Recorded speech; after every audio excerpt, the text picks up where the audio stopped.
Audio test.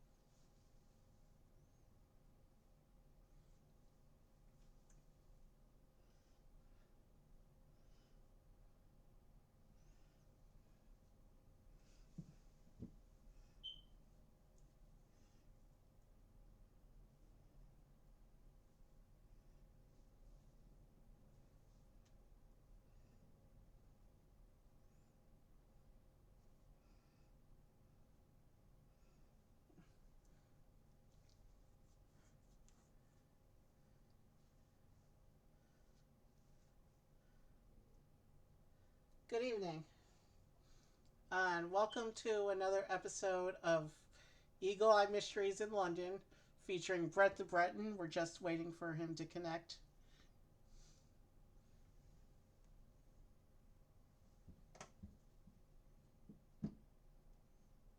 In here. Can you Okay, Evie, are you there? can you hear me? Yes, I can. All right, let's make sure they can hear you on my stream. Yes, I can. Check one, check two, check three, check, yo, checky, yo. Check two. I'd say Any that luck? I'd say that my audio is working. What about yours? The audio is working well. My video, my scenes got all messed up on OBS somehow, but either way, we're fine. Hang on just a second. I'm just going to go to my default screen here. Do you have the title screen up? All right, I'm pulling the game screen back up. If you're on my stream, you should see the game now. All right, hang on a sec. And here we are, and I do not see the game actually. All Oh right, wait, hang on. we'll wait I just a know what's moment for wrong. you to fix that. I know what's wrong. There we go. All right, we're good. And I have the maps ready to go for when it inevitably asks us which direction to go. Okay, check one. How's your audio mix sounding? It it's sounding pretty good. That's what I was testing when I was over on the other window. Wow, you're spiking out on my meter for some reason. Hang on a sec. We're both spiking out. I got my levels set too high. Hold on a second. Check one, check two. Give me a real quick audio check, please, Evie. Um, yeah, I think everything's good on this end. How's it on your end? Okay, that's much better. All right, I got it. Got the situation under control ish here. Okay. All right, so let's do some gamination. Yeah. So I'm in the title screen now. What are you in the? Are you seeing what I'm seeing? Or are you still I'm fixing seeing what you're things? saying. Oh, no, we're good. I'm seeing your screen and I'm hearing you just fine. All right. So you see the Yeah. two kids waving from the top of Big Ben. I do, in fact. Okay. Let us begin. So Let's do. I think when I'm passing control into the emulator now, and I think when we last left off, we had completed the 11th mystery, which means the second mystery tonight is going to be the quarter mark of the game. So if this Okay. is episode 3, I'm assuming that the series as a whole is probably going to be, I estimate, probably 9 to 11 total episodes for the series as a whole, Okay. depending on how many we do tonight and the next few. All right. I think I got my music because we've talked about this. I do a little bit of background music and you don't. So Yeah. I think I've got that straightened out. And I've got my yellow bull here. Okay, so we're going to start tonight with the case of Bronwyn's bequest. Let me know when you're ready to start. Oh, I was born ready. Okay, then we are going into the case of Bronwyn's bequest. And Bronwyn's bequest. this is one I do not remember from the title, but I'll probably remember it when they start describing what's going on. Oh, that was funny. I took a big drink of water and the music went ah, right at the same time.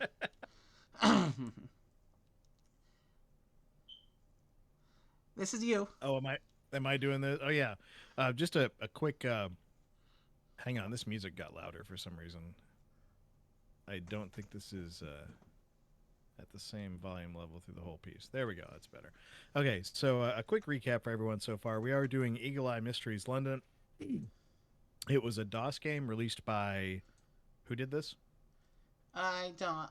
We're past the title screen and the publisher screen. I think Sorry. it was a border.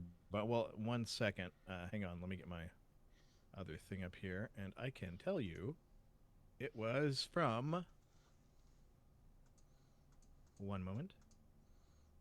It was like Broderbund or somebody. Yeah, a sec.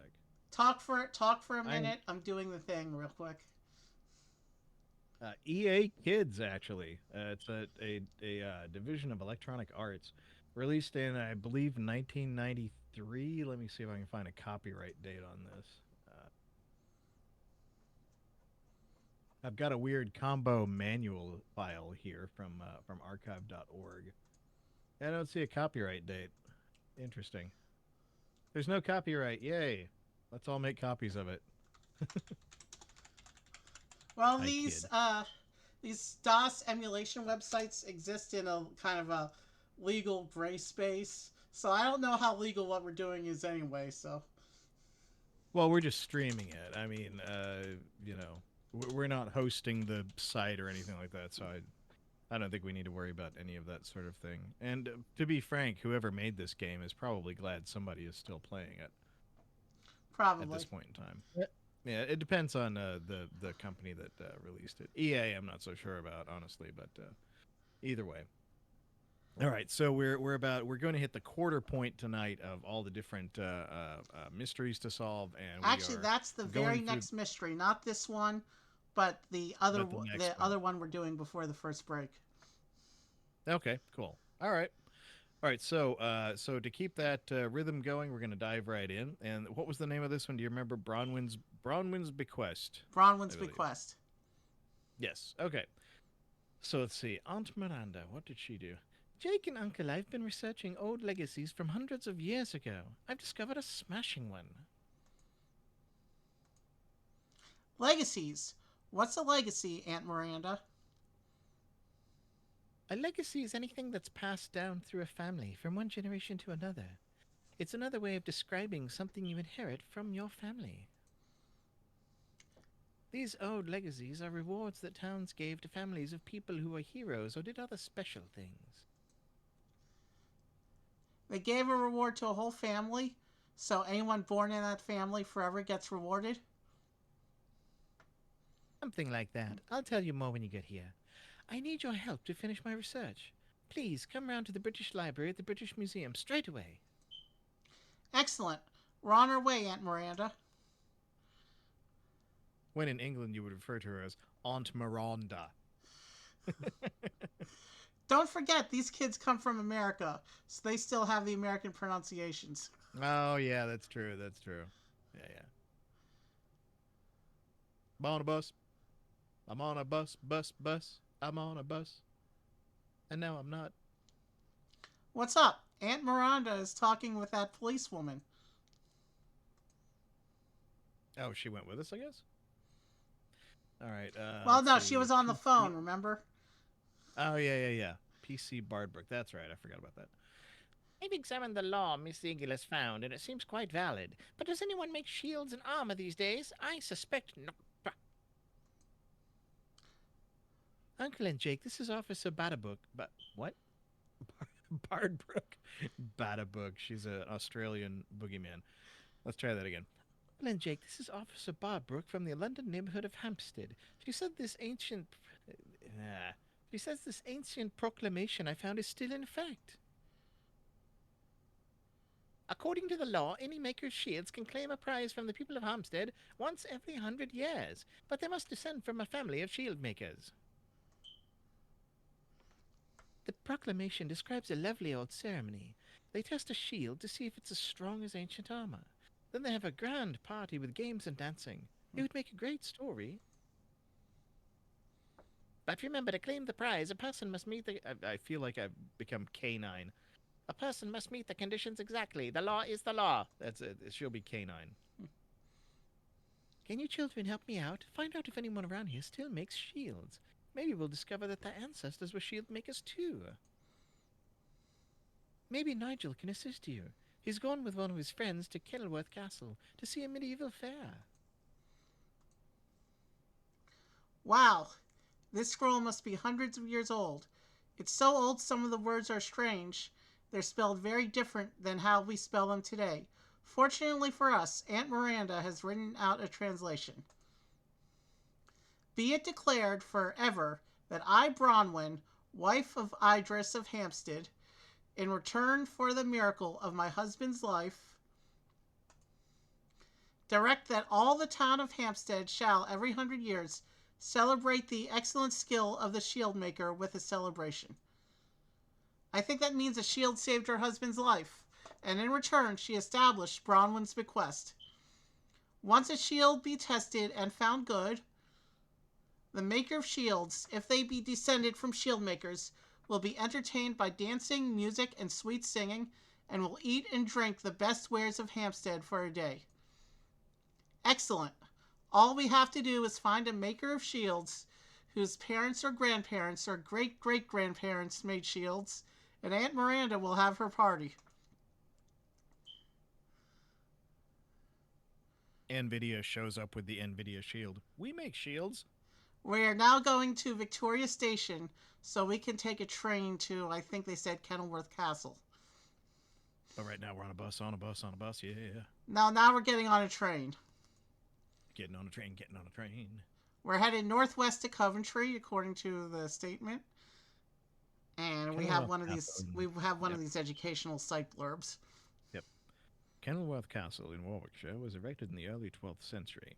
It was one of the strongest fortifications of its time. The castle withstood a 6 month siege in 1266, and in 1575 was the site of one of the most elaborate parties in Britain's history, thrown by Robert Dudley, the Earl of Leicester, in honour of Elizabeth I, whatever. In 1649, the Parliament ordered parts of the castle destroyed. The ruins standing today inspired Sir Walter Scott's novel Kenilworth. At the tone, the time will be Greenwich Mean Time +3. Beep. I've always wanted to go to one of these fairs. People dress up, talk, and act like they did in medieval times. All of the fun, and none of the bad stuff like plagues and wars. None of the bad stuff like dying and all that. Look, people wearing armor. Who made their shields, I wonder? Maybe Nigel and his friend Gay know. We'll tell them what Aunt Miranda has found. An old legacy, eh? Mom startles me sometimes. She'll leave no page unturned on her way to a good story. These fairs are amazing. The medieval period in Europe, which people call the Middle Ages, lasted from about 600 AD to 1500 AD. It ended 500 years ago, but look at all these people dressed up like medieval knights and ladies. Gay and I have just been round to see the smithies who make the armor and weapons for the fairs. Gay's very keen on all this medieval stuff. She's starting a collection of old swords and daggers. They're fake ones, of course. Two of the smithies are here at the fair, but we know another one back in London. He's got a shop in Covent Garden. He makes some really lovely shields. Yes. Oh, I forget what I had her sound like. Was this SpongeBob? I think SpongeBob was somebody else. Oh, wait, I made notes. Hang on, hang on. I made notes. Haha. Oh, which thing did I put it in? Oh no, I have to find my notes. Hold on a minute. Was it in this one? No, it's not in that one. I had notes all over the place here. Oh wait, was it in streaming? Hang on. Go back. There we go. Got it. All right. I have a note called streaming that has a bunch of streaming notes in it. All right, so gay. Oh, I don't have this one. Oh no, here we go. Whispery English is my note. Okay, let's see what that comes out as. Here's something that might help you track people's ancestors. Did you know that your last name may reveal what your family did for a living almost 1,000 years ago? Right. Our family tells the story of Percival Eagle, the falconer. He trained a huge eagle for the king, a most impressive thing to do. That's how family got the last name Eagle. Yes, and people named Taylor had an ancestor who was a tailor. Clerks were clerks, and so on. Because so many people were smiths, we have lots of smiths today. Let me guess. One of your ancestors was a great archer? No, but that was a good guess. My ancestors were skilled makers of bows, which were important weapons at that time. English archers were famous throughout Europe for their accuracy with the longbow.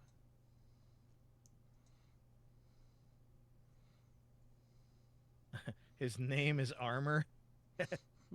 Hello, what can I do for you two today? Perhaps a sturdy helmet for you, Carrot Top, and for your friend a nice shirt of chainmail. What do you say? This is great. The people at these medieval fairs even talk like in the old times. Let's see if I can sound like a medieval detective. Nay, sir, my worthy companion and I are on a quest for the best shield in the land. Have you any, pray tell? Oi, young Galahad. I've no shoes, for I make only body armor and the occasional helm. Charles Armour's my name, and armor's been the trade of my family for generations. I guess a helm is another word for a helmet. Generations, you say. Do you have ancestors who made armor for a living? All the way back to the Norman conquest in the year 1066. Battle of Hastings, my young lad. And yes, helm is another word for helmet. And if ye can tell me who became King of England in the year 1066 AD, I'll give ye a circlet of steel for thy brow, young Galahad. Cool, we'll try that, kind sir. I think we can find that out by looking in the handbook. The chart of monarchs shows who ruled England and when for the last 1,000 years. I think Oh, that's you're the one with that guy. yeah, that is the book. Hang on.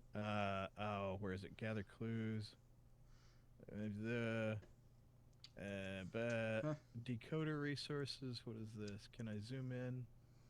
How do I zoom in on this? No, zoom in. So it's Yeah, 1066 is the year we're looking for. 1066. yeah. Seeing a bunch of trains. There's hieroglyphs. There's more hieroglyphs. There's more hieroglyphs. Reign of the Monarchs. Here we go. Oh my gosh, it's actually here. So we're looking for. Oh, this is tiny. We're looking for 1066. The William the Conqueror. Yeah, Reign of the Monarchs. William the Conqueror. Is that your final answer? Let me make sure because this is kind of it's oddly set up on this.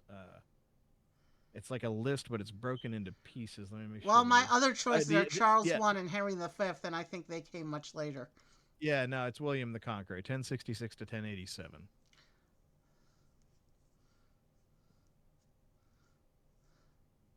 Is he gonna ask you or? No, I already clicked on William the Conqueror. We're back. Oh, We're back in it the it did scene not. now. Oh, okay, I missed it while you were doing the thing. All right. Right you are, and for that worthy knowledge I have this circlet of steel for thy brow, young Galliad. Excellent. This knights in armor stuff is fun, isn't it? I like the idea of being Sir Galahad. Excuse me, ma'am. Are you one of the smiths here at the medieval fair? Ms. Bernie? Have I done her voice before? I don't think I have. She might be one of the bit character parts. I don't I remember if she did. came up before or not. Yeah, no, she did come up. I have her note here. It's Cockney Lady. Okay, so we'll do Cockney Lady. Yes, indeed. Right now I'm working in wood with hammer and chisel and rasp. Wood? I thought smiths worked with metal. No, actually, a smith was anyone who hammered something into shape. It was more often metal, but it could be wood or leather too. Some smiths were skilled in making things out of leather with metal decorations. We're interested in people who make shields for the people dressed in armor. Do you make shields? Yes, indeed. For quite a while, shields made all of metal were too heavy to carry, so smiths made them out of wood and sometimes put a sheet of metal on the front. Several of the shields being used in the mock battles today are shields that are made from wood and hammered steel. Mock battles are pretend battles like those from the Middle Ages, but no one gets hurt. Okay, so I don't think it's her if her name is Bernie.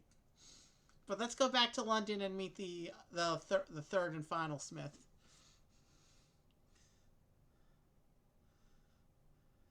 Now she's the only one that's actually made shields, but it sounds like she makes just the mock shields. A mock shield is still a shield. That's true. That's true. But it has to be tested. Covent Garden houses dozens of charming shops and restaurants in London's prestigious West End. It didn't say prestigious. Why did I say that? Its long walkways are always crowded with vendors and buskers, street singers vying for tourist pounds. Okay, let's go in and see what's up on the shops today. Today in finance, pound benefited from the dollar's weakness and rose to the giddy height of 4.7 before falling Wow, back. this guy does some pretty wild stuff. He must be an artist. Hello, sir. I see you have shields on display. They're really beautiful. Are they art or are they real shields? These are real shields. I suppose most people who buy them never use them as shields, but they could if they had to. After I make the shields, I paint them with old family crests and symbols. What's his name? Al Portisquire? Fortescue. Fortescue. Fortescue. Okay. That sounds like a title from Middle Ages. Portescue. Like Porter or something. Anyway. My shields are as strong as any you'd find in the armory at the Tower of London. Those were used in real battles. What is your name? Do you know if any of your ancestors ever made shields like you do? My name is Al Fortescue. It's not an English name, it's French. I expect that some of my forebears also made shields, although I don't know for sure. If you wait, is he French? Well, he's English, but he has French He's ancestors. from France. Okay. I wonder if I should try and mix that in. If you're really all that keen on genealogy, the study of family histories, you might want to pop by the British Library. They've got a terrific genealogy section there. I'm gonna make him French just to do something different. He's probably English, but whatever. We're going back to the library, but before we hit the library, let's go to the Tower of London and look at their shields real quick. Tower of London. I know Bob Tower. Rotten jerk. Officer Barbrook is here. I wonder if she is searching for more information about Bronwyn's bequest. Now, is she gonna come up more often? Do you know? I do not know, but there's a chance, so you can put a note in if you want to. I'm gonna make a note, yeah, because otherwise I'm gonna get So totally lost on all these this is voices. that police lady from the first scene, but she's not in Yeah, uniform right now.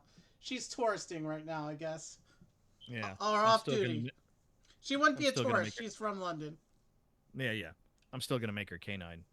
But the gentle knight kneeling found his hands of steel could now go round. No, no, no. Excuse me, officer. Is that poetry you're reading? Oh, hello, children. You can call me Miss Barbrook. I'm off duty. Actually, it's poetry I'm writing, or trying to write, about Our Lady and her knight. Bronwyn and Idris, actually. Hampstead is one of the hearts of literary London, you know. Many great English poets live there, so when I arrest criminals there, I read them a bit of my poetry. Want to hear some? Doctor? Maybe some other time, Miss Barbrook. Right now, we have to find an heir to Bronwyn's bequest, so Aunt Miranda will have her big story, and all of Hampstead can have a party. Right, of course. Carry on then. Hope you find your shield maker. Plenty of shields in here, but they were all made hundreds of years ago. I Shields like are doing the canine voice. That's fun. shields are an ancient tool of defense. Over time, they have been made from animal hides, leather, wood, and metal. Even knights in full armor carried shields. The Romans used many types of shields, usually of hard wood covered with bronze. The Normans, who came from northern France, had shields that were oblong and pointed down to help protect the feet. The first guns shot bullets that would bounce off a well made shield or suit of armor. Like suits of armor, shields became useless when more powerful guns were invented and shields could no longer stop their bullets. Tis true. Tis true. Alright, let's go back to the library and learn about Fortescue's name. I can't wait till there's a bad guy and I can do a Dalek. Exterminate! Exterminate! I think McCavity is the closest thing we'll get to a bad guy, and they're faceless. Ah, okay. I bet some books about surnames can tell us more about the history of people's last names. When the Normans took over England in the year 1066, their king was named William the Conqueror. The Normans were from northern France. The name Norman is taken from the Old English word Northman. The Normans wanted to be able to collect taxes in England. The Normans usually had two names, but at that time, English people only had one name, like Mary and John. That made it hard to keep track of who did and didn't pay their taxes, so the king ordered a census. When his tax collectors wrote down how much tax someone had paid, they also made up a surname or a last name so that they could tell people with the same first names apart. The surnames sometimes told where the family lived: River or Ford or Hill. Sometimes they were nicknames: Lightfoot or Small, or they told the name of the person's father: Johnson and Davidson. But most often they told what job a person did, like baker. In this way, the tax collector could tell Henry the tailor, Henry the archer, Henry the butcher, Henry the carpenter, and Henry the Eighth all apart. Over time, people used the last names more and more until they became part of the family tradition as they are today. According to the old records, the name armor meant a person who made the common armor of the day, chainmail. According to the old records, the name Bernie comes from the old Scottish word for a chainmail shirt. People with the surname Bernie didn't make shields, they made chainmail armor. So it's not Ms. Bernie then. According to the old records, the name Fortescue comes from two old French words, fort meaning strong and escue meaning shield. People with the surname Fortescue probably made very good shields. Yep, it's Fortescue. When the Normans came to England, they brought many soldiers and skilled craftspeople with them, who then made England their home. That is why many English people have French names. I Yeah, think so we he's have probably what we not. need. I think so too. So he's probably not actually French, but Yeah. French ancestry, but he's British. But I'm gonna stick with the French voice because it's Are we this ready to Brit go into thing talking solve about. mode? I guess so. All right. Bronwyn's bequest must be awarded to someone who makes shields and who also has an ancestor who made shields in medieval times. That's like the main whole objective of this Yeah, that's mystery. So yeah. that's got to Would be that one of the count as? clues. But would that count as a clue though? Probably. Because we didn't find that out. That was just like that was. Well, I guess we did find that out. Yeah. Okay. Okay. Anyway, it doesn't matter why. The first one is explaining why they have the thing, and I don't think that necessarily matters. Whoa, you went past it. No, I went back to that. This is the clue that tells us why the other clues we're going to click are relevant. So without Okay. this, we may not actually have a case. Yeah. Okay. All right. Keep going. The first one, it seems like it's just talking about why they have the thing. So I don't know that that's actually, excuse me, a clue. This last Blah, clue blah. The may or may second one not is be a talking thing. about the second one is talking about the time period of the Middle Ages, so that doesn't count. And many families got last noted. Maybe, but Let's come back to that one. actually, that might provide the link to Fortescue. Yeah. All right. So Charles Armour Armor does makes not make body shields. armor. Yep, yep. He has Has many ancestors who made answers. armor, but he's irrelevant. Not a shield. Yep. Bernie Bernie. made shields, but her name doesn't match. We will see that clue later. So these are just general information about shields. General field facts. It's Yeah. not gonna help us with this one. Shields 101. And that's more general info about shields, the first one. Second one, the Normans took over England in 1060. That's more a history thing. Before how to tell people apart. Yeah, that's more just history stuff. Surnames, sometimes told where they're from. Or they might got it. Nope. More often, last names told what job a person did. That might be a thing. Yeah, but let's Because see what other clues are left. let's see what else. Yeah, yeah. And armor meant a person who made chainmail, so that doesn't And apply. Bernie was a person who made chainmail. Yep. Fortescue means a Fortescue. person who made strong shields. That's one of them. Yep. When the Normans came to England, they brought many soldiers and skilled craftspeople who then made England their home. That's why many English people have friends. That might be a clue as to why the guy is in England. Fortescue makes real shields. Bam. That one. Uh, I think that's all the clues we need. maybe the. Yep, there we go. And Yeah. that is Monsieur Al Fortescue. Alphonse. Yeah. It looks like Q just came home from work. Hey, what's up? Hey, Q Cola. I haven't Give a ordered the ice holla. cream. I'm placing the order during the break. You said that in the text. Question though. Yeah. You didn't leave any implication about whether or not I have to pay you back. Not this time. Not this time? Okay. Then I will gladly accept. You saw my text back, right? Yeah, and mom left dumplings for you in the I know. fridge. I'm borrowing Ooh, your dumplings. space for a minute. All right, let's I love dumplings. go ahead and close this thing out because we know it's Mr. Fortescue. Well, yeah, it's good old Al there. Bronwyn's bequest had some very specific terms. We had to find a person currently making real shields, and that person had to have an ancestor who also made shields. We found 3 different people who still made armor, mostly for the people who like to reenact medieval times at fairs. But did they make shields? Charles Armour didn't. He said he only made armor, like coats of mail and helmets, so he wasn't eligible for Bronwyn's bequest.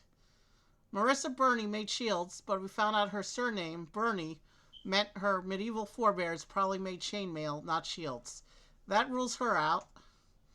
But when we looked up the name Fortescue, we found that it meant strong shield in Old French. Al Fortescue's ancestors probably made sturdy shields, just like he does today.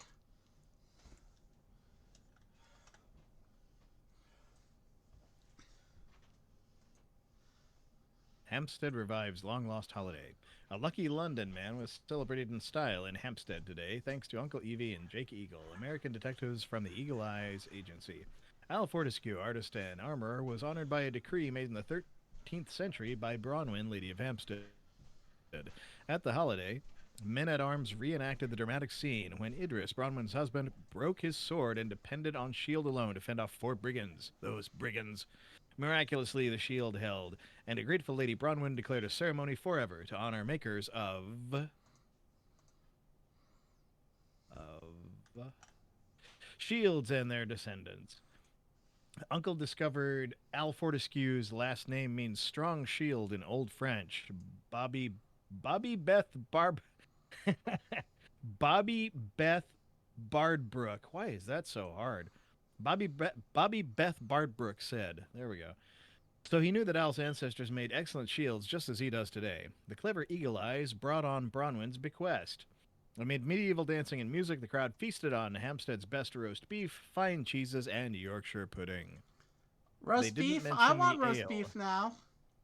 I know, right? I want fine cheeses and Yorkshire pudding. And ale.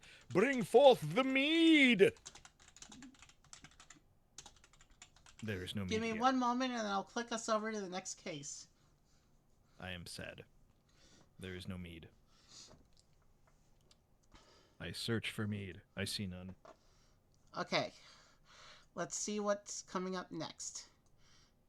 This is going to be the quarter point mystery, by the way. Case of the Conniving Cricketer. And here's the back half of the first case book. But for now, Case of the Conniving Cricketer. The Conniving Cricketer. Today at the Ashes, Leeds held over London 5-4 in a sudden death overtime with 52 points to go and 72 backs at cricket. And the Wibble Wobble was sprightly in the game today. It was quite exciting, and several people died. On to weather. Nigel's on the phone. Now, Jake, is Uncle there? Are you and he up for a little outing? We've just come from the cricket ground and we think something nasty is afoot. Nasty? What do you mean, Nigel? You know, not quite cricket. You see what I did there? Not on the up and up. Shady, suspicious, dastardly, illegal. I think we get the point. We'll meet you at the Tower of London, Nigel. Come on, let's move. You know, under the radar, under the table, under everyone's sight, out of mind. You know, those kinds of things. We're on a bus. We're on a bus. My friends and I have been watching another cricket team, Jake, because they're in our league, and we've got a match against them next week. We're going to beat them into the dirt, we are. And we're dead sure something's up. It's this batsman they have, Abe Ansdell. All along he's just been an average player, but now he's suddenly dead awesome. A wizard of the boundary stroke. That means Oh, I he's like remember a his home voice. run hitter, a big blaster, right? Right, smashing good. He can't bowl, run, or field, but he can hit anything out of boundary. Do you have any theories as to how Abe Ansell suddenly got to be such a slugger? We each have a theory, and I'm quite sure one of us has the answer. Maybe you can figure out which one is right. Ask us one by one about our ideas.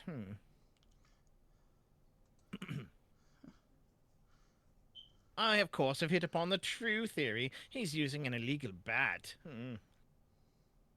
I know you Yanks know all about those kinds of tricks. You put cork inside the bat, or coat the bat with some kind of goo, and it helps you hit the ball farther and better. Poppycock, his bat's entirely on the up and up. Ask Guy Wingo, the Aussie cricket player, about that. He's over at the Oval Cricket Ground. The Oval Cricket Ground? Where's that, Griff? Oh, it's right next to the Square Cricket Ground, between that and the Triangular Cricket Ground. Oh, sorry. Not sure exactly, but I know it's somewhere in Kennington. See if you can find it on your map, Uncle. Oh, map time. All right, let me pull up my map here. And I know I don't have a picture on the map, it's in a separate window. But I'm just scanning over my map real quick. So Tower of London is all the way on the east edge of the map. So I probably didn't even need to pull this up, but I want to be 100% sure. Yeah. Don't go to the hexagonal cricket match. All right, the Don't go Oval to that Cricket Ground one. is kind of Circular ones, right out. it's kind of south central. So yes, it is southwest from the Tower of London. So Yep, we want to go so south because that's Yeah. the only direction it's showing me is available. So Yep. that's right. We'll need to catch the southbound bus to get to the Oval Cricket Ground from here. Let's go. But actually, let's not go yet because we have a few more people to talk to.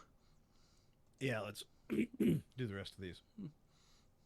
To me, it's obvious. He's got an exercise routine that makes all the difference. When you meet him, you'll see he's pumped right up.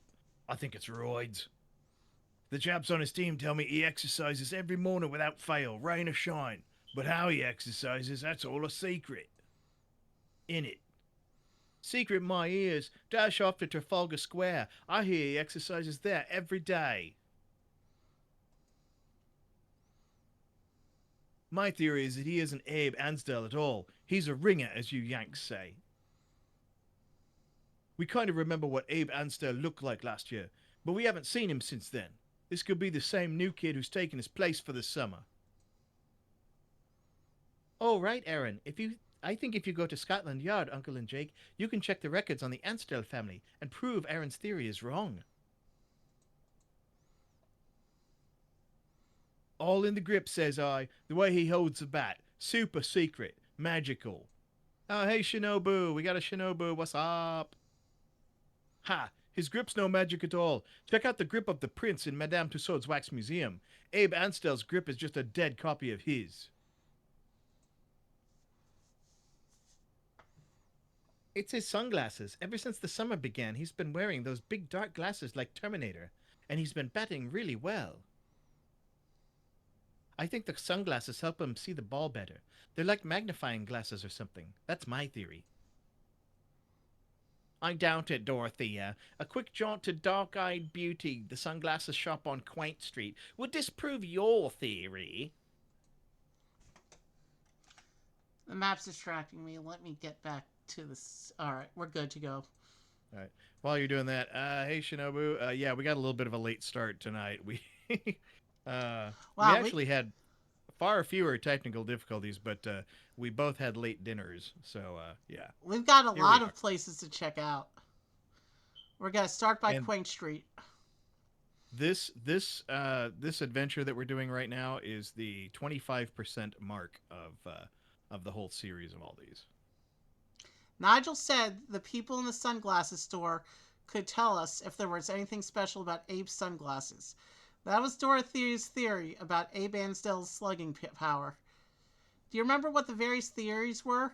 If not, we can always go back to the Tower of London and ask about them Yeah, again. I Hey, remember. Oh, it's a kitty cat. have you I saw noticed? the kitty cat. Have you noticed every time we come out to Quaint Street, whatever store this is right here is different? It changes, yeah, yeah. They got a high turnover there. Yeah, this store, this is what we call a cursed lot. No business stays Uh, here for long. Yep. There was one of those in my hometown that went through like 20 different businesses. It was so bizarre. Every month there was something different. All right, this is someone new. I don't think we see her again, but I'm not sure.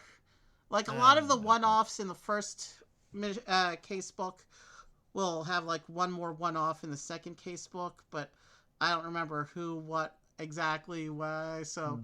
just Yeah. keep everyone in We'll, mind, just yeah, in we'll case. figure it out as we go. Yeah. We're Hey, interested. We're go ahead. interested in these sunglasses right here.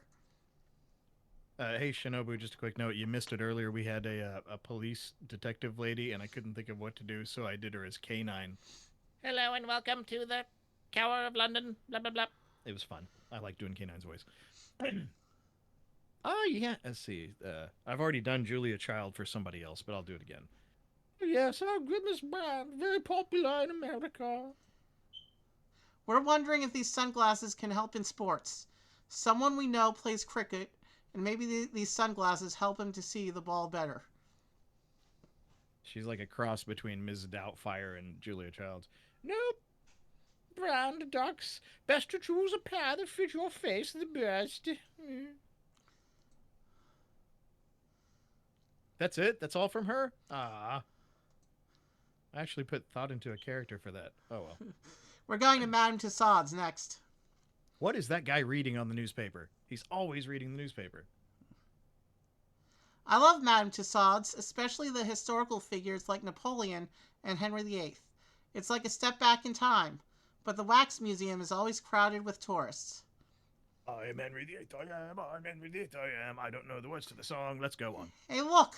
I think that's Abe Ansdell himself. Let's pretend to be fans and see what we can find out.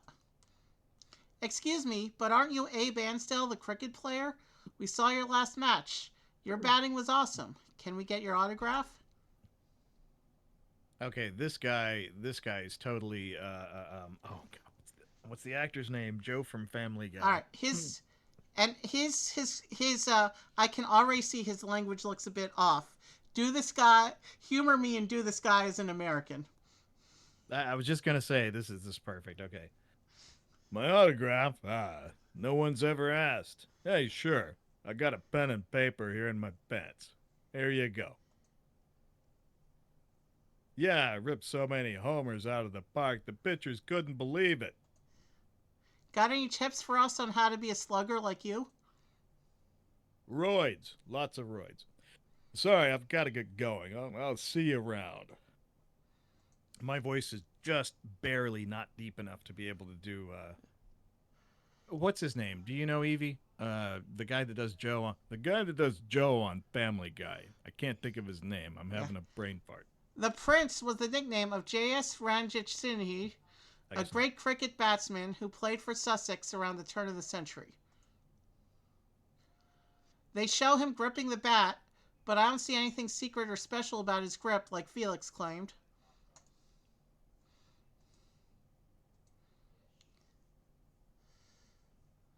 All right, hang on one second. This is driving me nuts. Hey Google, Who did the voice of Joe on Family Guy?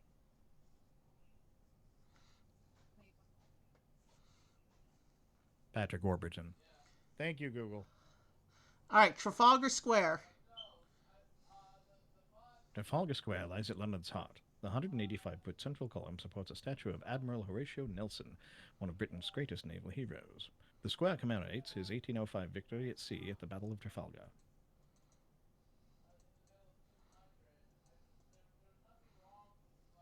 Welcome to BBC World Service. The girl with the purple hair, that's Nigel's friend Astrid, the one who has her own band. Let's ask her if she's seen A. Bansdell do his special exercises here. We saw Astrid before. She was the one with the song notebook. Oh, yeah, hang on, let me see if I got her. By the way, thank you, Shinobu. I already asked Google, but I appreciate your response. You both popped up with the answer at about the same time. Astrid. Hang on. Do I have Astrid? Was she the? You said she was in the band with the music book, right? Yeah. Okay. I don't have her down here, but she's the one with purple hair. But she wasn't the. Her older. Wasn't there an older sister? Or something? There was like a rival who dyed her hair the same color. That's right. Okay. And then the sure. producer lady who also dyed her hair the same color. That's right. Okay, yeah, that was a confusing one.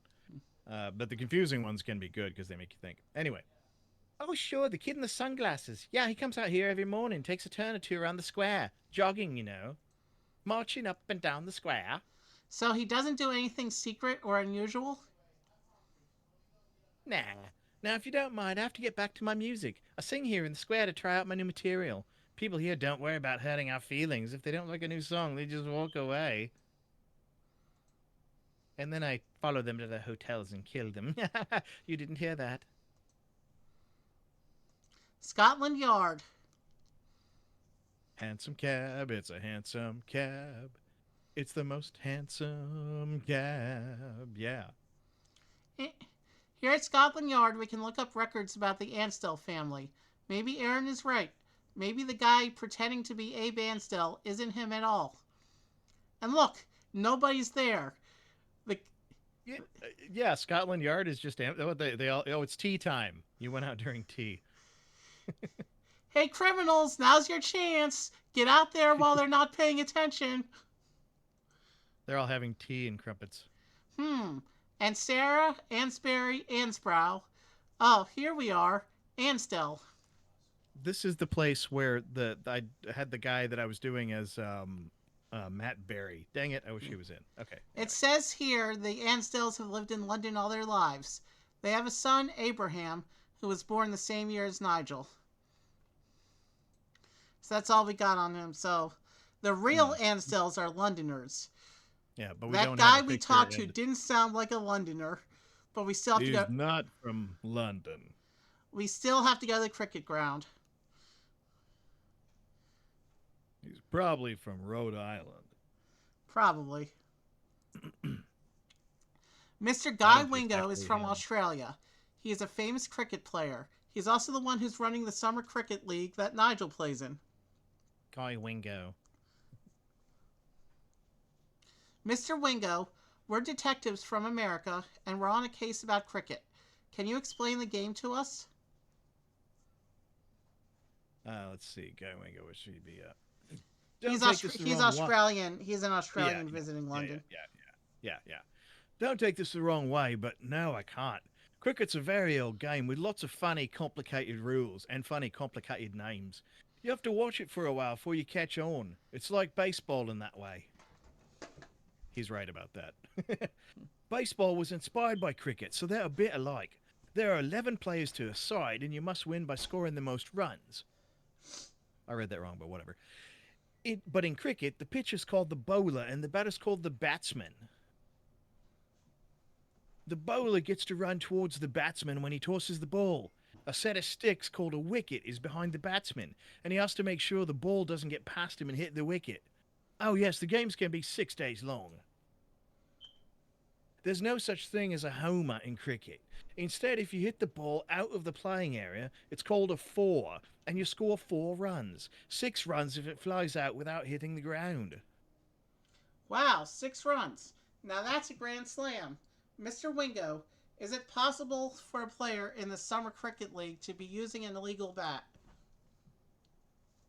No, not at all. Cricket bats are much different than American baseball bats. They look rather like paddles for a boat. I inspect all the equipment and I can assure you it's all cricket. That means it's all proper. Have you noticed Abe Amstel, the super slugger? When he bats, does he use a special grip? No, not at all. He doesn't really have proper cricket form at all. It's a wonder he bats as well as he does. Hmm. Guy Wingo's clipboard holds the Cricket Ground newsletter. The newsletter announces that a group of young American baseball stars are staying in London and Ooh. will be playing a series of summer exhibition games. I think we have a clue. I think we have all the clues. I think we do too. Aaron's theory is that the super batsman isn't him at all, but a kid from somewhere else who looks like him. I'm going with that clue because It's not necessary. Well, it's sort of a clue because it set us down that path. So yeah, do that. Dorothy's. It goes through the other theories on the next two, which Yeah. are not correct. So yeah, and there's and another all these theory. other theories, all these other Yeah, more theories have been theories. Wait, go back one. The Ansdells have lived in London all their lives. I think that's a clue. Sunglasses, don't care. The woman at the sunglass store, don't care. Abe, so This is many one. homers out of the park. Yep. He's using baseball terminology instead of cricket. The Mike's figure grip was not special or secret. Daily exercise routine, nope. That's just info about cricket. Is that? Are we selecting that to highlight the differences between the English terminology and the American Yes. terminology? Okay. Not illegal. Even Still's grip is not. Some young baseball stars. There you go. Yep, that's the one. And We're doing the not theory Abe. was not Abe. Yep. We got it. You got it. That conniving cricketer wasn't Abe Ansdell at all. Language was the key to solving this mystery. Although both the English and Americans speak English, they say many things differently. Aaron's theory about Abe Ansdell was that he wasn't Abe at all, but someone from somewhere else pretending to be Abe. When we talked with Abe, he used American words for things. He called the cricket bowler a pitcher and claimed he hit home runs. He's actually a star baseball player from the USA. When the real Abe Ansdell took a summer vacation, they noticed the similarity and invited this fellow to take his place on the team. Now that the switch has been discovered, they'll have to forfeit all those games. They'll go from first place down to last. All because they tried to do something that just wasn't cricket. Wah, wah, wah. They always say Australians and New Zealanders talk alike. No, we talk completely different. In Australia, you'd say, park the car. In New Zealand, you'd say, park the car. Cricket stars exposed as fraud. The mystery surrounding cricketer Abe Ansdell, who exploded onto the Summer Cricket League this year with an amazing increase in runs, has been explained by detectives Uncle Evie and Jake Eagle. The cricketer playing this year is not Abe Ansdell at all, but a star baseball player from America named Eddie Coogan. Eddie looks a lot like the real Abe, who had lived in London all his life, Jake said, but he uses American terms for things, not English ones. The cricket team's coach, who thought he needed a superstar batsman to complete a winning team, set up the switch. He is now seeking a new form of employment. Luna says, park the car. Okay, question. And in Boston, it would be pack the car. Question. I need to do a Yeah. quick stretch, and Glenn's home, Okay. so I want to play the ice cream order. But I don't think I'm ready for a full-on break. Do you want to keep the air going for a few minutes while I switch off my screen to place this ice cream order real quick? How long do you think you'll be? Like a couple minutes. All right, that's fine. Yeah, go ahead. So you keep I am talking. I'm gonna mute my own mic, but I'm gonna leave Okay. your mic on, and you Okay. keep talking. Here's a question. Can you go to like a black screen or something? Well, I'm gonna do the splash screen. Okay, do the splash screen and then come back to this when you're ready to go because I'm gonna mute your input. Okay. Okay, I'm on my splash screen on my stream. I don't know if my splash screen comes across yours, but you can keep talking if you want. It does not. Can you go to the splash screen on the game, or is that gonna break something? There we go. Okay, I see it now. I see it now. You have my All right, whole just Twitch window, though. I hope I'm not doxing myself. Actually, it doesn't say anything about location or anything. I think I'm good. yeah. Okay, so I'm gonna mute you and go ahead and do your thing, and I'll riff for a bit. Yeah, and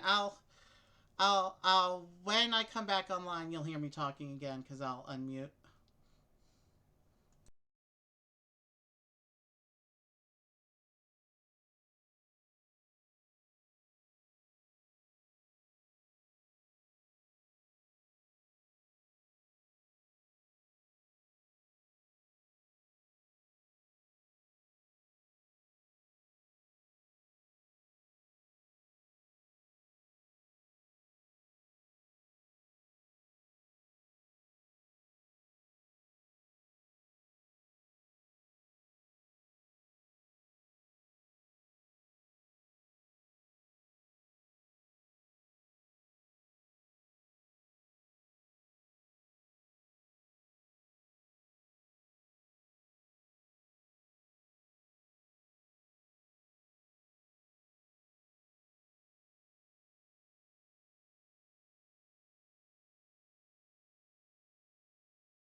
Hey, Evie, you back yet?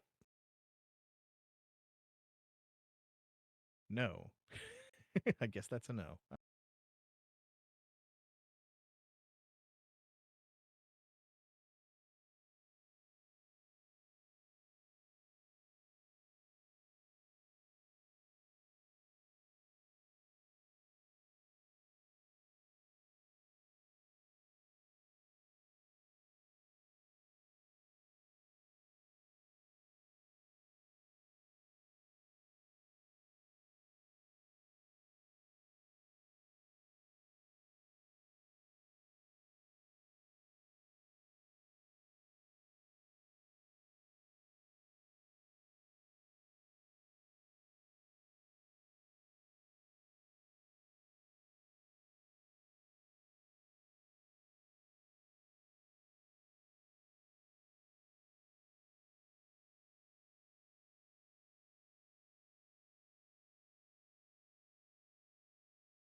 I'm back. Can you hear me?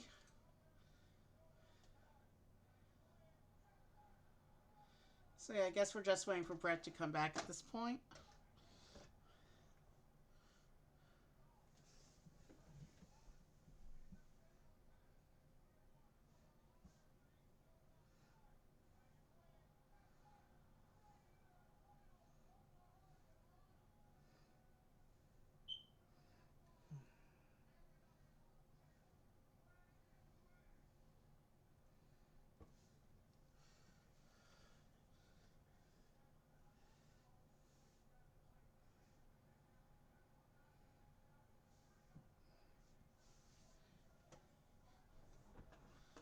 Brett, are you there?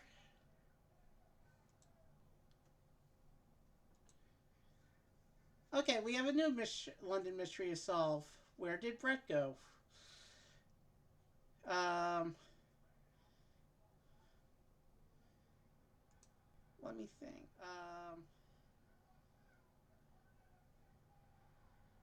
We do have ice cream on the way. That's good. Are you back, Evie? Ah, there you Hello? are. We do have ice cream on the Yeah, way. hey. A quick thing, just to let you know. Um, when you switched over to the ice cream ordering screen, we could see that, so I bounced away from it. Um, so there was no information shared or whatever. Uh, I'm assuming at some point you put in a card number, but I did not see that. you know Uh, why? Because you can't see my OBS directly. So I had you on my Twitch window, and then I had to open 7-Eleven in that browser because I don't have the information saved in the other browser. Sorry about that. that's okay. When you do you have your Twitch linked to a specific window? Because you can actually hit Control N in most browsers and pull up a new window, and rather than just a new Yeah, tab.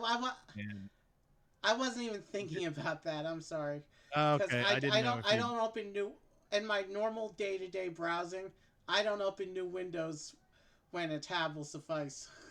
Yeah, neither do I. Yeah, Yeah, but sorry if about you ever that. have to do no worries. I just want to tell it for you because if you ever have something like that come up again, then just don't let people see your card number. That's a bad idea generally. You But didn't yeah, get I that just far though. You blocked me out before we got to payment, right? yeah. So you saw me blocking you out. Good, good. Okay, perfect. Well, All no, right, let's I didn't see continue you on. blocking me out because I don't even have your stream open right now. So Oh, okay. Well, let's continue on with this then. yeah, If you're good to go. let's get back into London. Uh, Tell me if you see we're back on the main selection screen here. In fact, I do. Okay, good. And when the door knocks, of course I'm gonna have to step away for one quick moment, but that's They not deliver gonna this be late? what? They deliver this late? 7-Eleven, they have 24/7 delivery. Oh, wow. Huh. Interesting. All right. Case of the illegal ivory. If I remember Oh, correctly, this might be one of the McCavity ones. okay. Sounds like it. It sounds like illegal ivory is a much more serious charge, I think, than Okay. a lot of the other stuff we From run this into. list, the one that I remember absolutely for sure is Pirate Prank, but we have to do 6 more mysteries before we get to that point. And I don't Okay. think we've ever done like a 9 mystery run in a single episode before. We got to 6 at one point, I think. Yeah, I don't think we'll hit that this episode, but we will see how many we can do because Yeah, yeah, this is and fun. I will How be many? up. How many? I will Oh, be sorry, up go ahead. for a while as long as the free money fountain is flowing. I'm gonna force myself to stay up because free money is free money. Yeah.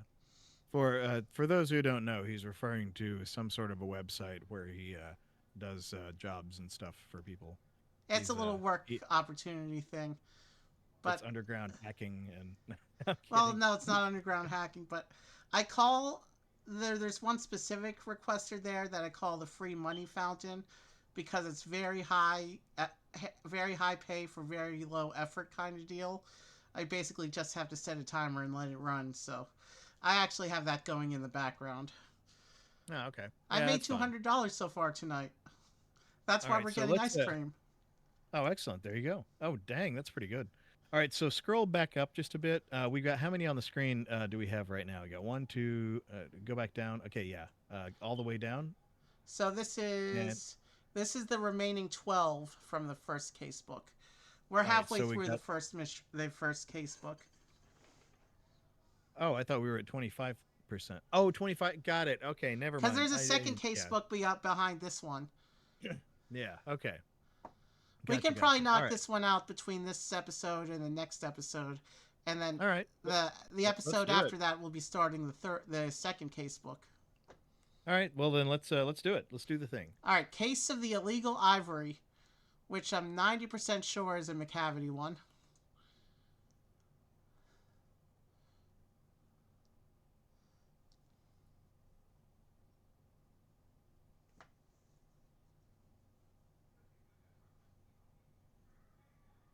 Just a sec. I got to get a swig of water here. Okay. Hello, you two. I thought I'd pop by and let you in on my latest scoop. Great, what's going on? Scotland Yard is on the brink of cracking an ivory smuggling ring. Only sticky bit is a sticky wicket. They're not sure which of the suspects should be charged. Maybe we can help out. Let's get over there. Let's go! We're going to Scotland Yard. Scotland Yard. Because apparently we're better policemen than the actual policemen are. Yeah, I know, right? They've got freaking Scotland Yard, and they're like, "Whoa, Yeah, I'll it's take like another Scotland toad." Yard. They don't know what they're doing. They have to hire American kids to come help them out. You got biscuits for tea? I can't find the store. To be fair, American cops aren't that much better. Except instead of tea and biscuits, we have donuts. Coffee and donuts. Yep, coffee and donuts.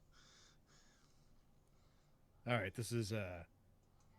Hold on. this is what's his name? Give me a moment because it looks like I'm having. Yeah, we have a freeze of the Is it emulator. locked up? Give me a Yeah, it looks moment like to it's get locked us up. back up. Yeah, it's fine. And we've already read that little introductory bit, so I'll click through that and we'll start up at Scotland Yard, which is where we froze up. We had this happen once before back in the first episode, if you'll remember, and I basically clicked through up to where we were.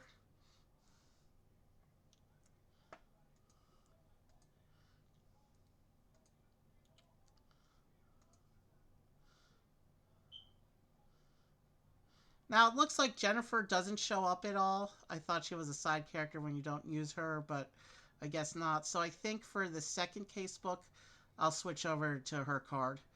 And that way we can have all the characters have some time. Yeah. All right, that's cool.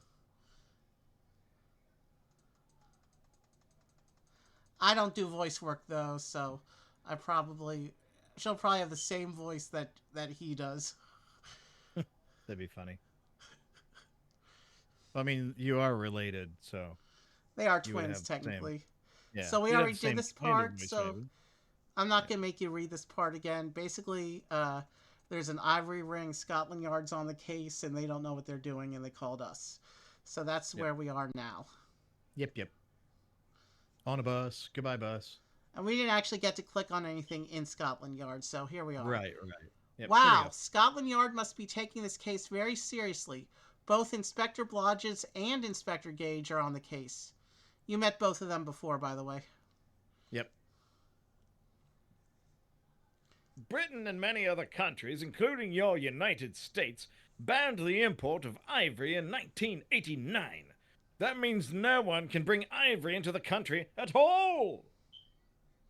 You see, most ivory comes from the tusks of elephants, so poachers were killing elephants by the hundreds just for their tusks.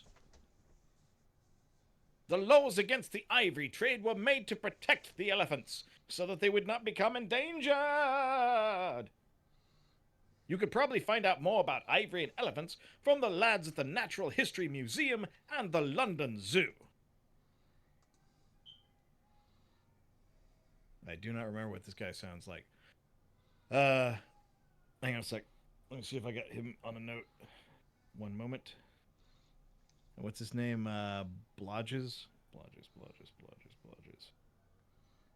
No notes for Blodgett. Okay. For the last 6 months, we've been investigating an ivory smuggling operation that works out of East Africa. The culprit's been purchasing pieces of illegal ivory from Kenya and other African nations for at least a year, then smuggling them into Britain to sell on the black market. We finally got a break on the case when an informer tipped us off that the smuggler would be bringing a shipment into Heathrow Airport yesterday.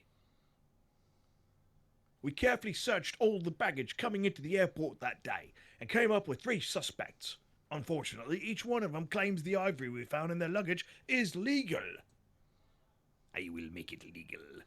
I'm convinced that one of them is lying. If we could catch him or her in a lie, we might be able to start a case that would put an end to this smuggling ring.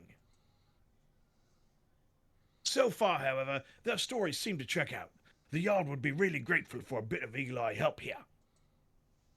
You've got it, Inspector. We're on the case. Mr. Morley's statement to Scotland Yard is on videotape. I'm shocked by this accusation. I'm no smuggler. That tusk is all I have left of my childhood pet, Buttercup. Buttercup was a lovely elephant, my constant companion when my parents and I lived in India. When Buttercup died, my father removed her tusks for my brother and I to keep, so we would always remember a treasured pet. That's not weird at all. Here's part of your dead pet. I would never have brought the tusk back to Britain had I known it would violate the law, but I assure you this tusk was legally obtained. These accusations of ivory smuggling are an outrage. That's just weird. Now, are you going to read the line, or? Colonel Sweeney's statement is on the department videotape. I didn't know if you were going to skip it. Now, he, I think, is Australian. He's got an Australian hat, so I'm going to make him Australian. I think you read him as Australian last time he showed up. Oh, was he a repeat? We saw him once before. Preposterous. Well, I never. Those knives were made for me and my old chum, Professor Ugrit. He's been experimenting with artificial ivory for years. Ugrit created the ivory for those knife handles in his laboratory in Kenya. I forbid you to run tests on them. His formula must remain top secret until he can patent it. They say patent is patent. Miss Louie's testimony is on the department videotape. Of course I have ivory in my luggage. That's my trade vegetable ivory. What? The items I sell to Mr. Flynn at Covent Garden aren't made from any kind of animal. They're made from South African nuts. That's not illegal. I demand that you run tests to prove it. The report from the customs official at Heathrow contains files on each of the suspects. Mr. Morley's suitcase contained a 4-foot-long elephant tusk. He was returning from India on business. He is captain of the Bloomsbury Batsmen cricket team. Oh, you Miss- can't trust those batsmen. Miss Louie's suitcase contained 2 large cases of ivory buttons, jewelry, and statuettes. Miss Louie was returning from Brazil. She has a small business that supplies goods to Covent Garden merchants. If she's demanding testing, I think that she's probably legit, but anyway. Probably. Colonel Sweeney's trunk contained a collection of ivory-handled knives. He was returning from a safari in Kenya. Colonel Sweeney is a member of the Phaeton Club. Okay. So don't arrest him or those Phaetons will be after us. We have a lot of places to check out. Those Phaetons. We'll start at the London Zoo and learn about elephants. On a bus, on a bus. Everybody on a bus, reading books and newspapers. Yeah. Hey, we're in luck. There's Mr. Potter with one of his elephants. And why is that elephant out of its enclosure? That's a very good question. Mr. Potter. Yes, I'm afraid that I do know a little bit about ivory poaching. More than I'd like to, actually. We get some of our young African elements because... Elements? Okay, let me try that again. We get some of our young African elephants because their parents have been killed by poachers, and they would die unless people helped raise them. Elephant poachers will slaughter dozens of elephants at a time, just for the ivory in their tusks. It's a terrible problem in Africa, where these elephants live. Was this little elephant's mother killed? Oh no, Mickey's an Indian elephant. His parents worked on a rubber tree farm in India. Elephants on a farm? I thought elephants were wild. They look pretty fierce in some of the nature films I've seen. African elephants are very aggressive. Excuse me. They cannot be domesticated or trained to work for humans. Those might be the ones you saw on film. But Indian elephants are a different species. They can be domesticated. Indian elephants are quite gentle, really, and make excellent workers. But don't make them mad because they remember that. The elephant, they talk about an elephant's memory. They're not kidding. Elephants remember everything. In India, elephants are often trained to do heavy work, like carrying logs and tearing down trees. They're like living bulldozers, and their mahouts care for them very well. Alright, hold on 1 second. I'm doing the thing.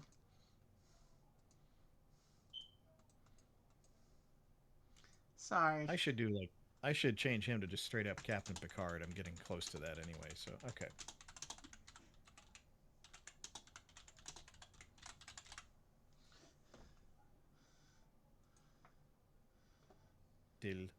Still nothing. Sorry for the delay. Alright. Alright, let's keep it going. Mahouts? It's the money fountain. Money fountain. Yes, mahout. That's what an elephant trainer's called. A mahout teaches the elephant how to perform different useful tasks. Feeds it, washes it, and takes care of all its needs. The mahout is the elephant's best mate.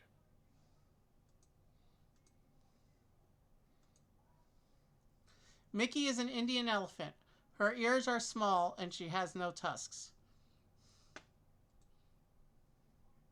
Okay. Okay, I think I know who. Without even seeing the rest of the clues, I think I know who the liar is. But let's keep going. Yeah. I think it's who I thought it was already, but... Oh, hey, there's a Salem. We were already at the zoo. I must have clicked in the wrong. I must have clicked between diamonds here. Covent Garden. And we're back on the bus, back on the bus, back on the bus. Back on the bus, back on the bus. That's the metal version. Okay. Salem's gonna be demanding a treat here. Let me Yeah. let me grab him a treat real quick. Give me 1 second. Like several seconds, but whatever.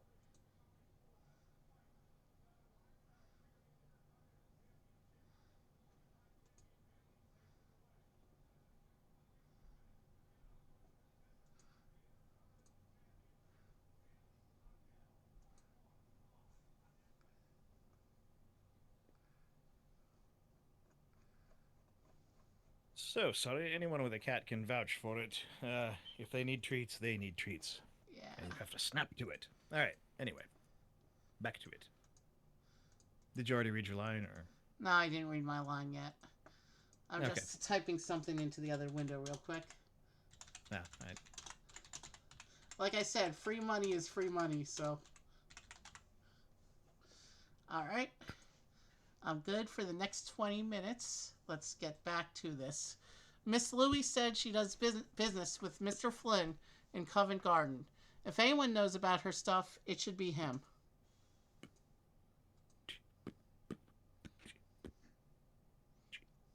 All right, let's see. I've been doing business with Miss Louie for well over a year now, and she's never brought me any real ivory. If she had, I'd certainly be selling it for more than my current prices. Not that I approve of the trade, but real ivory is certainly worth a great deal more than the clever vegetable ivory copies I sell. What exactly is vegetable ivory? Vegetable ivory comes from the nut of the tagua palm, a South African tree. South American tree. Yep. South American tree. Its texture and color is very similar to real ivory, but it's much cheaper.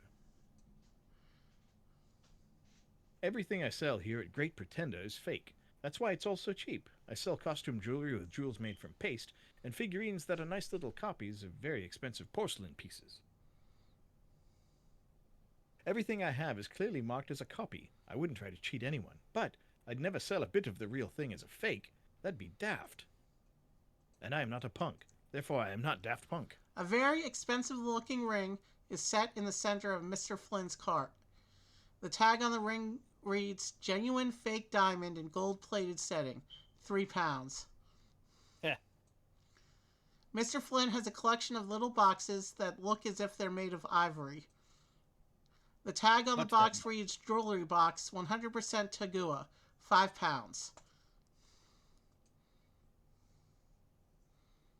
So the Tagua is slightly more expensive than whatever the other thing was. Yeah. Let's come to the cricket ground. I'm being circled by a Salem. He's trying to figure out if he wants to get in my lap or not. Hey. These guys belong to the same cricket team as Mr. Morley, the Bloomsbury batsman. Maybe one of them can back up his story.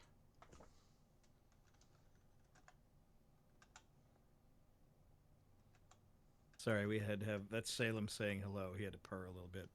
He's probably going to rub against the microphone shortly, but let's see here. Let me see if I can get situated. There we go. Okay, I can't do the stream like this. There we go. Hope he doesn't chew on my mic cord. He's been known to do that. All right, one moment. Got to get to where I can actually reach the mic. Ah, okay. It's like cat calisthenics or something. All right. Well, of course, old Snooty Morley. Known him since we were lads in India. His father and my father owned a plantation in the Punjab. Roaring great fun we had in those days, stalking tigers, exploring the old temple ruins, and messing about with the pachyderms.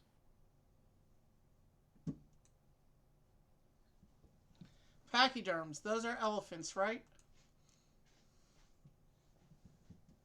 Indeed they are. Scads of them. Great workers, you know, those pachyderms. I remember Snooty, that is Mr. Morley, had a great favorite among them. Buttercup was its name. She was a lovely old girl, Buttercup, gentle as a lamb. By gum, she was a strong one, too. She could carry a tree trunk the size of a telephone pole in her trunk. Wow. As I recall, she was the prize worker on the plantation. Everyone was terribly sad when she died. Okay, I know a thing or two about elephants. I can tell you from prior knowledge. African elephants, both genders have tusks. Indian elephants, only the males have tusks.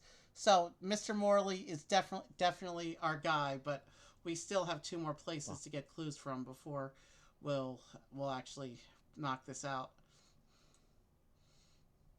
Before we go to these last 2 places, let me check the door real quick, because it is ice cream and it will melt if I leave it sitting outside too long. Yeah. Okay. Was Morley the first one? Yeah. He was the guy with the pet buttercup. Yeah, okay. So his story is confirmed. It's just that his pet would not have had tusks. Not unless Well, it was a male elephant, and everyone has referred to his elephant as a she. So, that's pretty unlikely. but the other guy, remember the Australian guy, he didn't want his ivory scanned either. So, he's still sus a little bit. All right, so while he's going to the door, I will attempt to trying to get Salem situated here.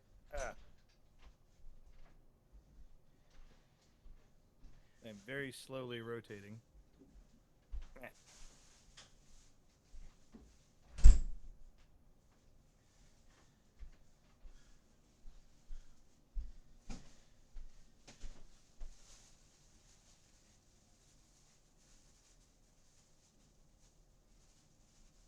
Salem says hello, everyone.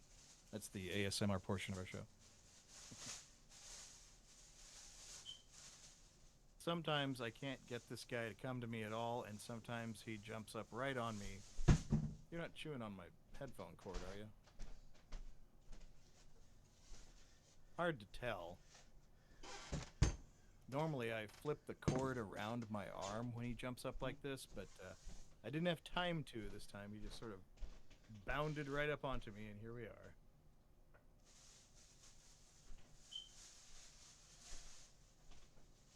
Do you have anything else to say, bud? Any other purrings to do? No? Yes? No? Maybe? Yeah. He's thinking about it. He's wondering what to say. He's so happy to see everyone, he's overcome with emotion. That's what it is. I know you can see that in his face. And we're not on break, so the microphone is alive right now. Actually, that's the bad thing about black cats. You can't see anything on their face. There we go. Now we got some eyeballs there. Hey, buddy. Yeah. And they just as quickly went away. All right, sounds like he may be coming back, so I'm going to try and slowly swivel around here without breaking Sorry anything. about that. It's all right. I'm surrounded by cables and laid on by a cat right now. So we're gonna go to Phaeton Club, and then we'll finish at the Natural History Museum. The Phaeton Club. Oof. If I'm a little quieter, I'm sitting slightly further away from the mic. That's why. Because I have a cat on me. Give me a moment. My Sprite just exploded. It must have been rough handled on its during delivery. Oh no. Didn't get on your computer, did it? No. Okay. I'm good. feeling my keyboard now to see if any got on the keyboard, but the keyboard feels dry. Nope. It dodged the part of my desk that the keyboard and mouse are on. But it's all over me now, so. Oh no. Alright. It's a sticky Eevee. Yeah. Let me reach over to the towel I have sitting on my bed and wipe my hand off. Yeah, go ahead. This isn't the first time I had Sprite explode on me. Last time was actually one of the Galaxy's Edge grenade-shaped bottles that they do. Well, see, that would be more appropriate though, being a grenade. See, I had bought the soda balls, but I had put mine in my backpack, saving it for when I needed an emergency drink because Florida is hot, and I had already just had like a full bottle of water, so I didn't need the Sprite right away. So I put it in my bag. So you had a carbonated drink in your backpack, walking around with it, and it got warm and it got moved around. Yeah, basically. So it exploded in my face the next day. Well, it wasn't a park day. I was exploring some of the resorts, and it exploded in my face when I was sitting in the bus loop waiting for transportation to my next place. Oh no. But yeah, it actually, that was one time that the Sprite actually felt better on my face than in my face because Florida's hot, and that was the day after they had to push me out in the emergency wheelchair. Oh, jeez. I tell you that story, right? Yeah. Yeah, basically they had to push me out of Magic Kingdom in one of the little wheelchairs that they have at guest services. Anyway, let's get back to this. Yep. All right. All right. 3, 2, 1. I'm back in character. Let's ask Mr. Amesbury if he knows anything about Colonel Sweeney and his ivory-handled knives.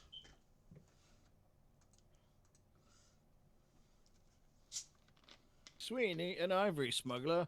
Good lord, nothing could be farther from the truth. Why, old Sweeney and I have been chums since our Eton days. The man's as honorable as the day is long. On top of which, the old fellow has a soft spot for the animals, don't you know? Wouldn't hurt to fly, much less an elephant. A soft spot for animals? But the file on him at Scotland Yard said he was on safari.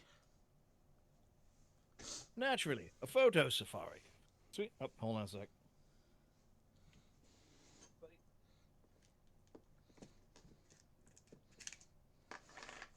I brought down his little bed for him, but he didn't seem to want it.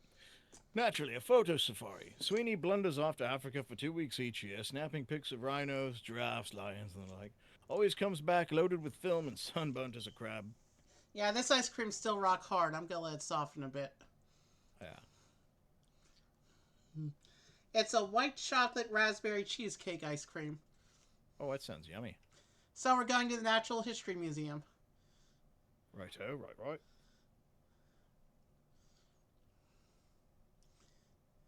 Salem might be expecting a second treat. There's the elephant display. I bet we can learn something about ivory there. Okay, before you click on a character... dang. What are we going to Dr. say? Mercury. I was going to say, before you click on a character, let me get him a treat again. He's over by his dish. Give me 1 second.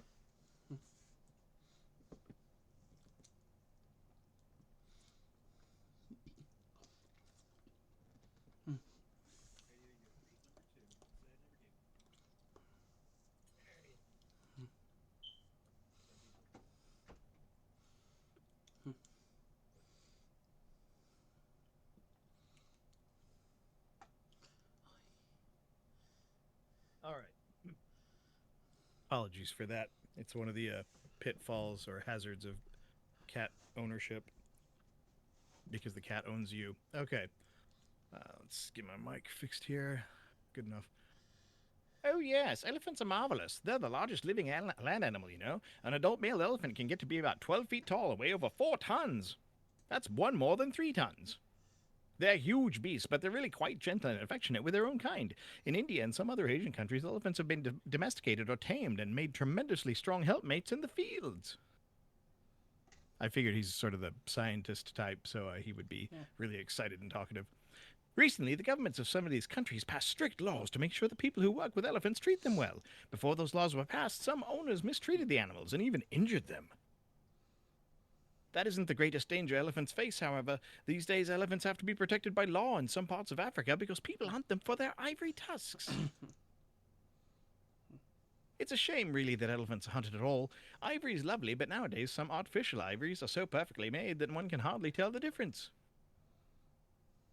Scientists are ever so ingenious these days. They've made excellent false ivory out of everything from plastics to an egg and milk mixture. The egg and milk mixture, I think, would really smell bad after a while. Just saying. Probably. The mammals display includes a large African elephant. The plaque before it lists facts about elephants. The 2 main species are African elephants and Indian elephants. African elephants have large ears. Their backs curve downward in the middle, and they are generally larger than Indian elephants. Both male and female African elephants have long tusks. These tusks are actually teeth that have grown very long and curve upwards out of the elephant's mouths. An African elephant's tusks first appear when the elephant is about 2 years old and continue to grow throughout its life. At age 60, a male African elephant's tusks may weigh about 60 kilograms each. 60 kilograms? How much is that? Grab your handbook and let's find out. Hey, Google, how much is 60 kilograms in pounds?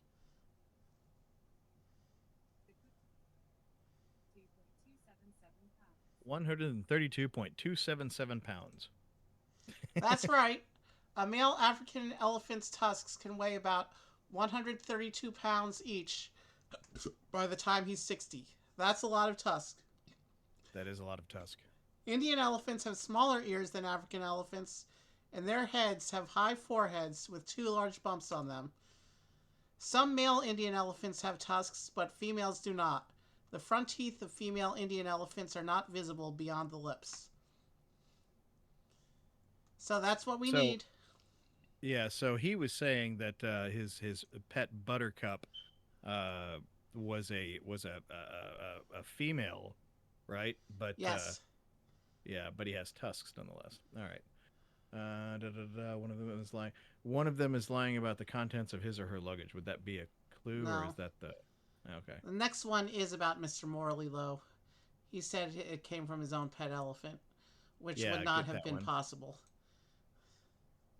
Morley is captain. Doesn't matter. Miss Louis' suitcase contained. Blah. Doesn't matter.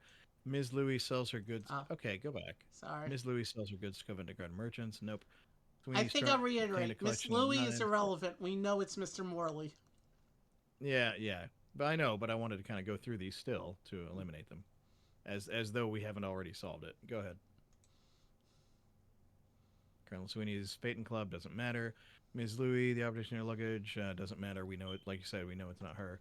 Colonel Sweeney says knife handles are artificial, and we've got enough to prove that's true. Sweeney refuses to let the police. That's fine. Next one. Yeah, they're refusing to let the police examine the knives. That's a little bit sus, but if he's trying to protect his friends, trade, and whatever. Yeah. Banned import of ivory. We know it's illegal. I don't think we care when I it don't was think banned, this page but- is relevant. Well, okay. I was going to go through them anyway, but that's fine. Scientists have made false ivory. Yeah, okay. Two main species are African elephants, both male and female. Yeah, none of that matters. Indian elephants do not go. They also have much smaller ears. Female elephants do not have tusks. Female Indian elephants do not have tusks. None of the rest of this matters. Sorry, I lied. I guess this wasn't a McCavity case, but I'm sure McCavity will be back soon. We haven't heard from them in a while. Buttercup was a female Indian elephant. Third clue down. That one's important. Marcus says Colonel Sweeney goes to Africa on photo safari, so that's fine. We know it's not him. I think we have enough to saying- solve. Yep. Are very we in good. agreement that it's Mr. Morley? It's Morley. Yep. He may have had a pet elephant, and I feel sad for him, but still, he doesn't need to have elephant tusks in his case. That's kind of weird. Especially having a pet elephant. You got it. Mr. Morley was lying about where he got the elephant tusk. He told the police that the tusk they found in his luggage was from his pet elephant Buttercup. He did have a pet elephant named Buttercup, but she was an Indian elephant. So would not have had tusks. But we learned that female Indian elephants don't have tusks. Yeah. The tusk in Mr. Morley's luggage was 4 feet long. It couldn't have been from his pet elephant Buttercup. He was lying. You, sir, are lying. Oh, welcome, Chief Havok. Hello again. How are you? We're doing the mysteries.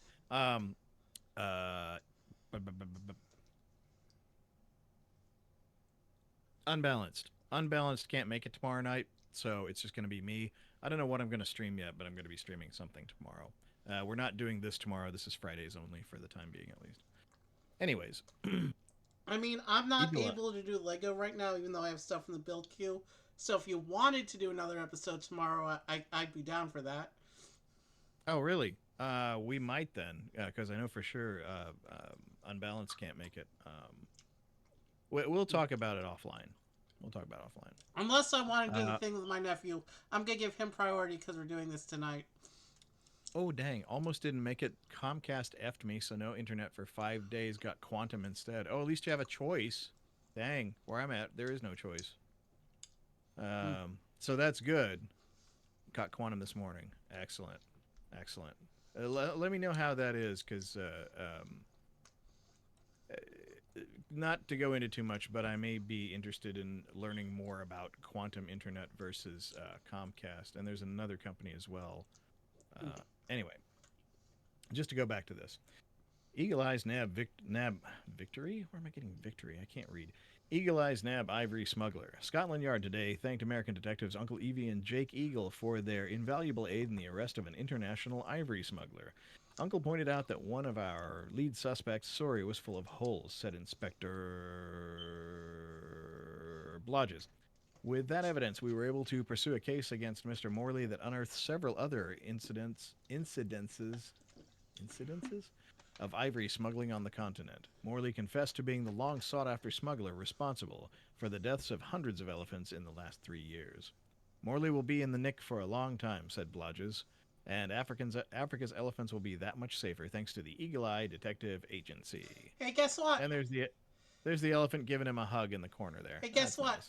So it turns out I was wrong. We do get to solve a murder case. Oh, that's true. Yeah, that is true. All right. The spot they put the equipment in, I guess, makes the connection super bad where the PC is. Jump between 2 and 4 bars back here. I had to do a thing one time where I had talk for a minute. It's free money time. Okay.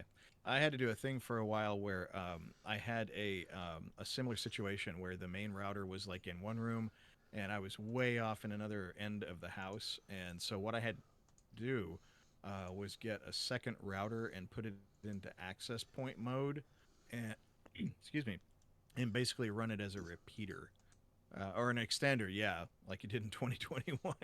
Yep, yeah. Sometimes you got to do that.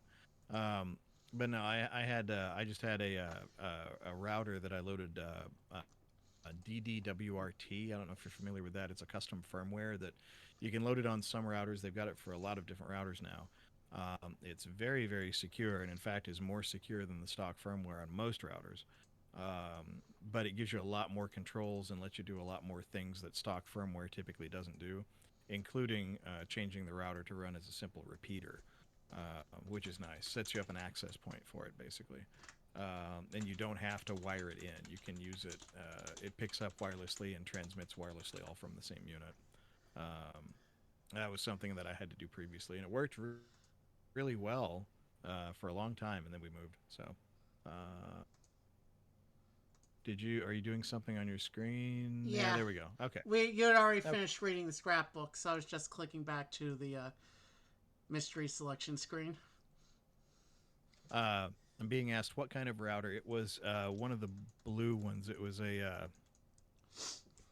one of the blue routers with the 4 big feet on the bottom, and it just had 2 antennas on the back. It was a Netgear, I think. No, Linksys. Can't remember the model number. Linksys nowadays, they actually label their products as being WRT compatible. It was some flavor of a Linksys. You might just do a search for Linksys WRT, and you'll see which ones they have. They tend to be on the expensive side now, which is annoying because back when WRT first came out, it would work with just like any of the Linksys line.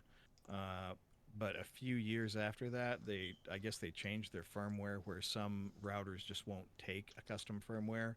The ones that will are now labeled as WRT compatible. So just FYI. I had one with 8 antenna that looked like the crown of Sauron. Oh yeah, that's what I've got now. It's what is that thing? It's not a Linksys. It's Netgear. No, it's not Netgear. It may be Netgear. I don't know. It's a router with 8 antennas on it. It's the same kind of deal. Yeah, it looks like an upside down spider. Okay, I hope you can find that because those are usually pretty nice. All right, so we're moving on to Case of the Failed Fox Hunt. Is that what we're doing? Foiled fox hunt. Foiled Fox Hunt. Oh, okay. The Crown of Sauron. That's pretty funny.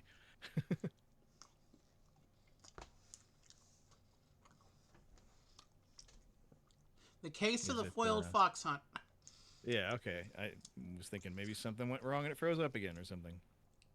No, Got it a long time I ago had a for, like- spoonful of ice cream. Okay. Chief is saying got it a long time ago for like $5 at a yard sale new. Oh, that's not bad. That's Okay, not we bad have at all. Aunt Miranda on the phone. Okay. Let's see. She's on the phone. Up for an outing, Jake. I've got an assignment down at the London Zoo to cover their display against fox hunting. Would you and Uncle care to pop by? Sure thing, Aunt M. Auntie M. That's funny. Super. Meet you at the zoo. Let's go. Let's do it. Yeah, you can find some cool stuff at yard sales. I haven't been for a long time because I have enough stuff right now. We're going back to the zoo, but I'm this time for something. overflowing with stuff. But this time for something completely different. And now for something completely different.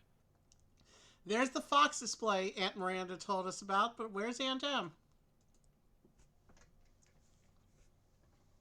Let's see what I do with him. Oh yeah, I was trying to do Picard for him. Oh Jake, hello Uncle. Your Aunt Miranda said you might stop by. She's left you these train tickets and directions. Apparently she caught wind of some big story in Dartmoor and just, well, darted off. Dartmoor, isn't that countryside area where we had the fairy mystery last time? Maybe. It sounds right. On another note, had Holy Grail in PIP while I booted up Valheim, but remembered you said you'd be on Friday. Yeah, we started late tonight. Evie and I both had late dinners for varying reasons, but yeah, we got started pretty late. We got started at, what was it, 10:40 or something? Thanks, Mr. Potter. We'll catch up with her. That new fox display is really cool. Are there a lot of foxes in England? Oh no, the women here are dreadful. There are a lot of lovely English women, I'm teasing. Yes, actually, foxes are quite plentiful in the countryside, the red fox especially. I quite prefer the blue fox myself. Some farmers find them a bit of a pest, as they sometimes manage to get into chicken runs and devour some of the livestock. They have rather an undeserved reputation for being sly, wicked creatures. Like the expression, sly as a fox. I don't want to break your arm, Ricky Bobby. Just say you like the crepes. What a silly movie. A lot of fun, though. Precisely. Foxes are rather clever animals, but they're not mischievous or wicked, really. Just smart enough to take advantage of their surroundings.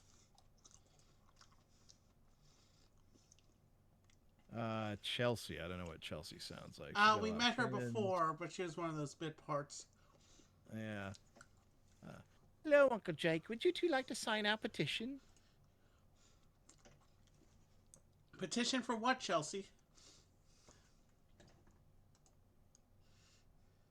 My rights group is trying to get a bill passed in Parliament that will protect wild animals against such things as fox hunting.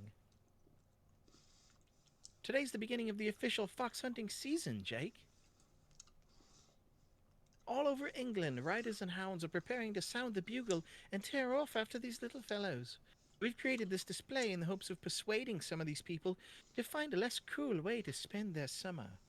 It's a cruel, cruel, cruel summer, leaving me chasing a fox. I'm helping out by manning our petition booth, but I heard that Miss Feckham's group, wow, these names, Feckham's group in Tarbay is planning something a bit more dramatic. Oh boy. Torbay, we were there before for the fairy mystery. Throwing blood on people, that's what they're going to do. Foxes are mammals from the same family as dogs and wolves, Canidae. There are 21 species of fox. The most common species is the red fox, whose Latin name is Vulpes vulpes. Red fox. I remember red fox. Foxes are similar in build to wolves and dogs, but typically have smaller bodies, slim muzzles, flattened heads, large ears, and bushy tails. Female foxes are called vixens. Oh, vixens. Foxes are quite intelligent and adaptable, meaning that they can learn to survive under difficult and varying conditions. They have been known to eat almost whatever food is available where they live, including birds, berries, fish, rodents, and insects. Many foxes have been hunted for sport, for their pelts, or to control them as predators, since they are sometimes a nuisance to farmers. Foxes that live in areas now inhabited by man will sometimes attack domestic livestock like chickens as easy prey. I'm not laughing at the facts about foxes, fox facts. I'm laughing at Red Fox. Got a comment. Red Fox was great. This is the big one. This is the big one. I'm coming back to you, Elizabeth. God, what a great show. That was based on we're doing a British. We're going to the train series station. Of mysteries here. Yeah. Hang on. We're doing a series of mysteries in London, and Sanford and Son was actually based on a British show called Steptoe and Son, which I've never seen an episode of it. It's probably on YouTube somewhere. I should check it out sometime. Aunt Miranda's left us day passes for the train, but we better figure out which train we want. We're going to Dartmoor. Aunt Miranda's directions say that she's headed to Dartmoor National Park around Buckfastleigh. Let's check the train schedule and see which platform we need to catch up. Which platform does the next train to Dartmoor leave from? It's 12:03 now in game time. Which platform does the next train to Dartmoor leave from? 12:03. Okay, hang on a sec. That's in the number handbook. 8. Yeah. All right, hang on. I have the maps. You have the charts. Yeah. Okay, so I gotta find the train schedule. Metric conversion charts. Nope. Go the other way here. Oh, there it went. I went past it. Hang on. Oh, this is tiny. Hang on a minute. So we're looking. Yes, zoom in. Zoom in. Zoom in more. I can't read that. It is microscopic. There we go. Maybe I can work with this.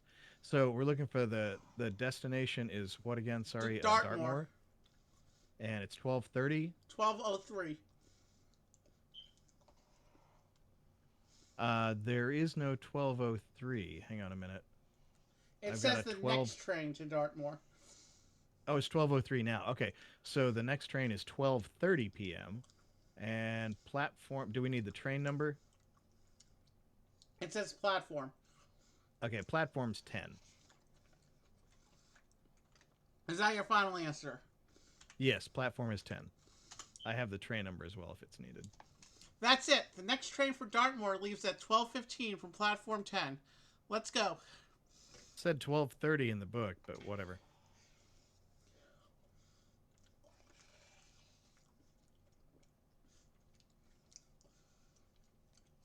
Excuse me a moment. I'm at the YouTube- bottom of this ice cream. Let me. Is that that's the okay? Yeah, go ahead. That's the playlist for Steptoe and Son. That's cool. I actually had not looked. I've always wondered what that show would be like. There's another show like that. I don't know if you're familiar with Three's Company. That was based on a British show called Man About the House, I believe is the name of it. Something like that. And I've never seen that one either. But yeah, a bunch of successful American shows during a period in like the 80s, like 70s and 80s. They were brought over from England and American. Excuse me. That was some good ice cream. Apparently so. I'll copy that URL when we're done here tonight. I'll check that out. After this mystery, I think we should take an official break because you haven't had one yet, and I need to clean up the ice cream mess. But Okay. But let's finish the mystery first. Okay. It helps if you eat the ice cream with a spoon. Just FYI. Instead of, you know. Well, I did eat the ice cream with a spoon. I still have trash. Looks like the fox hunt is over. All the riders and hounds are back already. They look pretty bummed out. Something must have gone wrong. Sir Toby, can you tell us what happened? What exactly went wrong here today at your annual opening hunt? I'll tell you what happened. Sabotage, foul play, havoc. Let slip the dogs of war. I've had these hounds out on dozens of hunts, and I've never, not once, seen them rolling about in the grass, choking and sneezing. They can't track a fox like that. We had to call off the hunt. This is all some trick of that Feckham woman and her Feckman crowd. Feckham crowd. Yeah. They've fouled the hunt. Those Feckhams. I'm sorry, that's just funny. All right. What exactly is it that makes you suspect Miss Feckham of interfering with your fox hunt, Sir Toby? Well, why else would they have come here this morning with their signs and their little pantomime, if not to spook us all into giving up the chase? Now, that's enough, Miranda. I've got to get Greyhound here to the grooms. Greyshot, Wow. whatever. He's really ticked off. Do you think someone really did mess up the fox hunt on purpose? Oh, yeah. I wish I knew. This annual opening hunt of Sir Toby's is quite a society event, but some people feel very strongly that fox hunting's wrong and should be stopped altogether. If someone managed to sabotage this hunt, an interview with that person would be front page news. I bet we could I bet we can figure out who foiled Sir Toby's fox hunt, Aunt Miranda. The Eagle Eye detectives are on the case. So yes, definitely, Chief of a check out Boardwalk Empire. It's really fantastic. But when you hear the words, "There's nothing wrong with this. There's nothing wrong with any of this." When you hear those words, they will be uttered by a female character. Oh boy, strap in.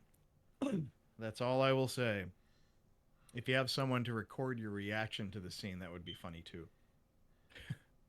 Only fox hunting that should be done is old vinyls of Red Fox's stand up.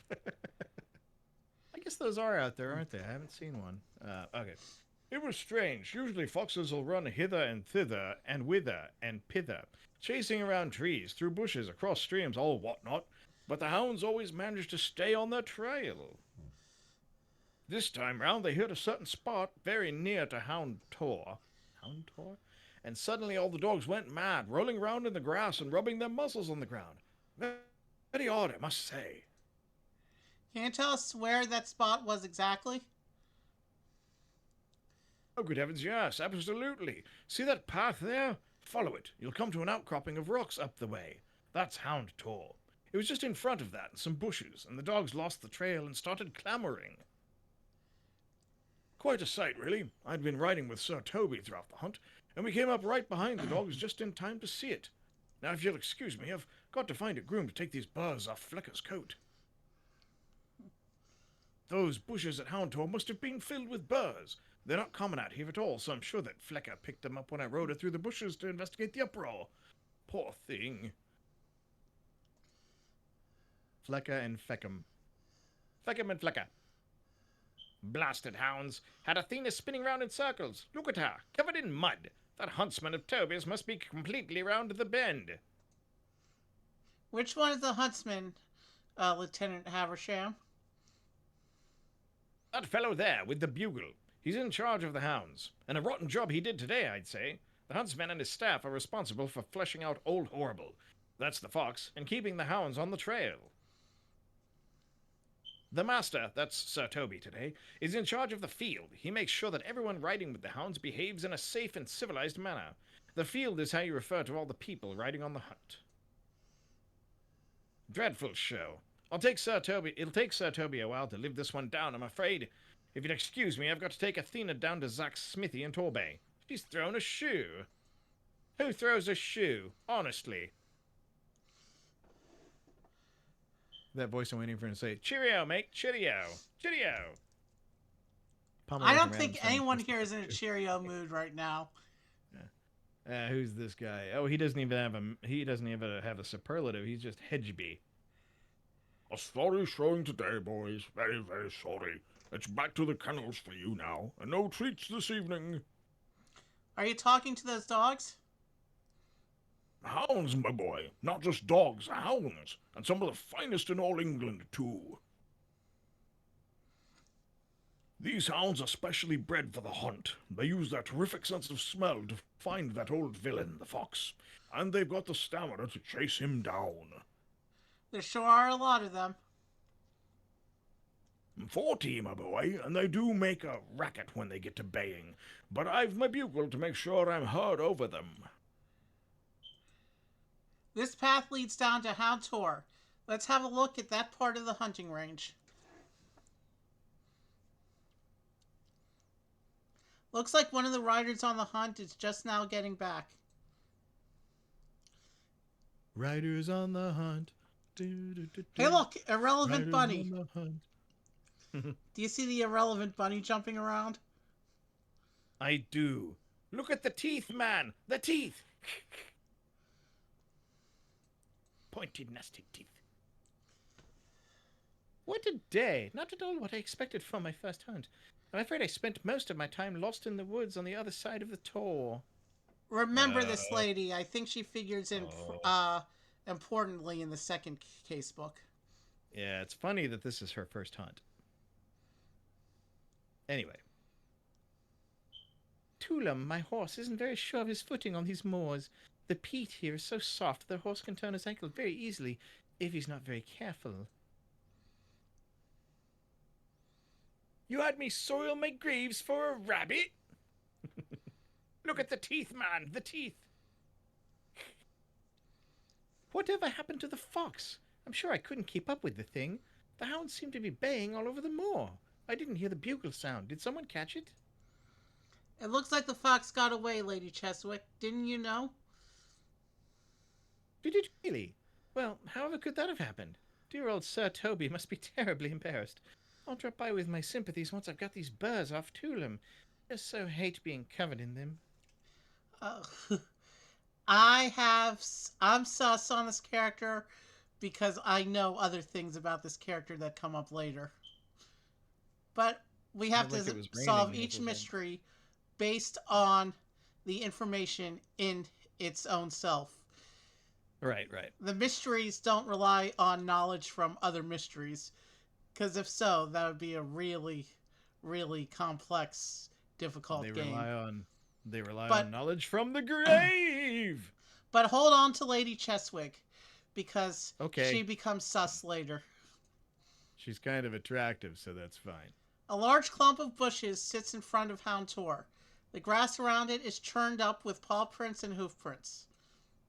This must be the clump of bushes that Lord Pomeroy was talking about. Hey, watch out! These bushes are filled with birds. They'll stick to your clothes like crazy. Look, those are fox footprints.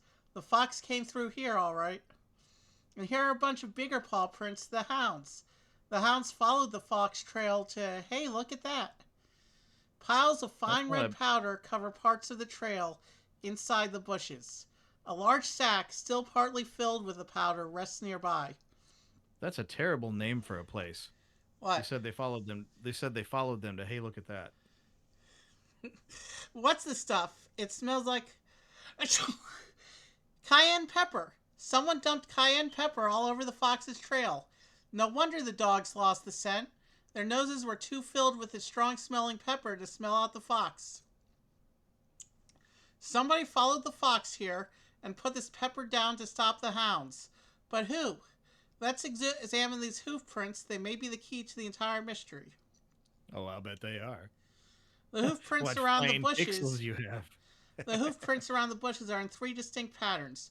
One set of prints is large, with horseshoes marked BB. Another set is small, without shoes. And a third set is large, with horseshoes marked Z. Look, the big hoof prints have horseshoes. I bet they were made by horses like the ones on the hunt today. The little prints must have been made by ponies, but they don't have shoes on. The rider of one of these horses must have dumped the cayenne pepper on the trail. That's the person we're looking for. They were riding a Shetland pony. We can take the bus to Torbay from the bus stop just a little ways down this path. Let's go. Taking the bus, taking the bus, taking the bus, bus, taking the bus, taking the bus, taking the bus, taking the bus, taking the bus, taking the bus, and we arrived at our destination. There's Zach from the smithy. I bet he knows a lot about horses and hunting.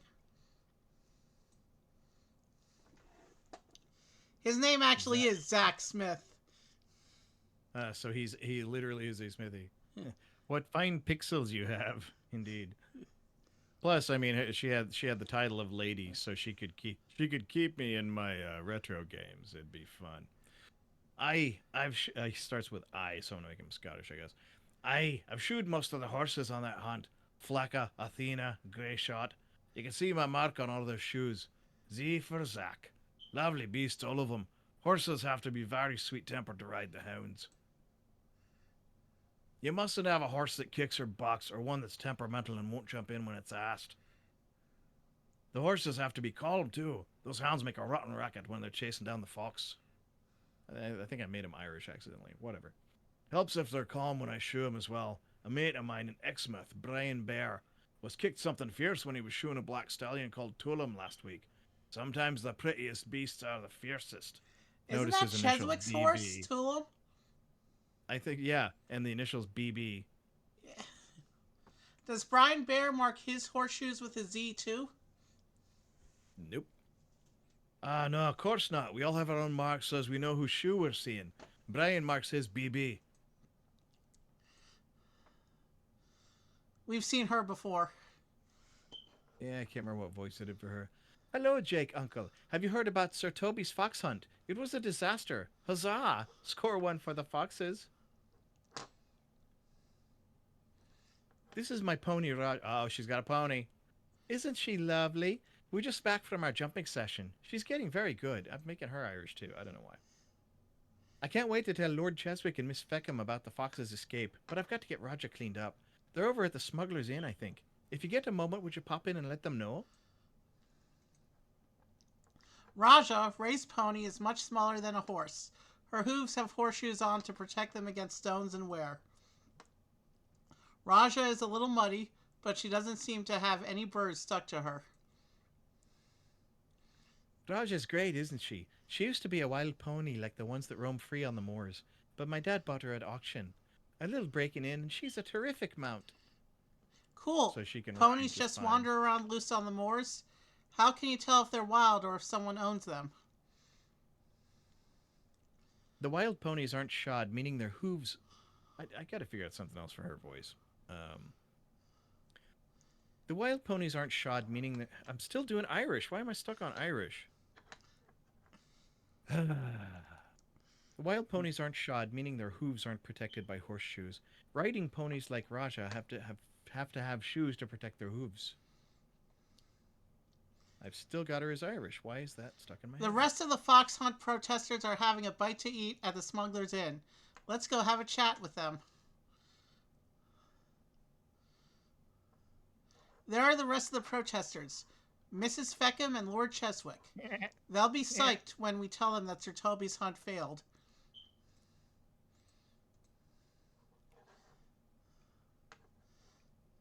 Lord Cheswick. The fox escaped. Well done. Foxes are fascinating wild creatures. I'm not in favor of hunting them myself. I think it's cruel to pit one animal against a pack of larger beasts. But I didn't interfere with their fox hunt. Dear Miss Feckham and I made our quiet protest at Sir Toby's estate, then retired to the Smuggler's Inn to wait out the hunt. Ray Maring protested with us this morning. Charming girl. I believe she had a riding lesson afterwards. She dashed off right away.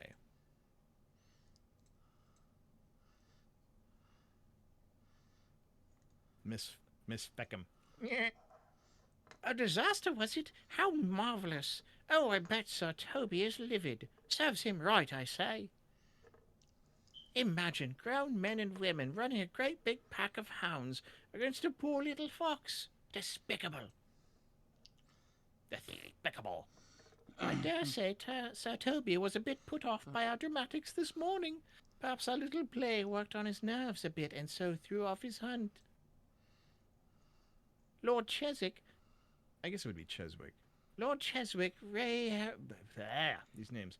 Lord Cheswick, Ray Herring, and I met him and his riders out early this morning as the hunt began, dressed as foxes ourselves, and pleaded for his mercy. You should have seen the look on his stuffy old face. Horribly embarrassing for his toffy-nosed friends as well.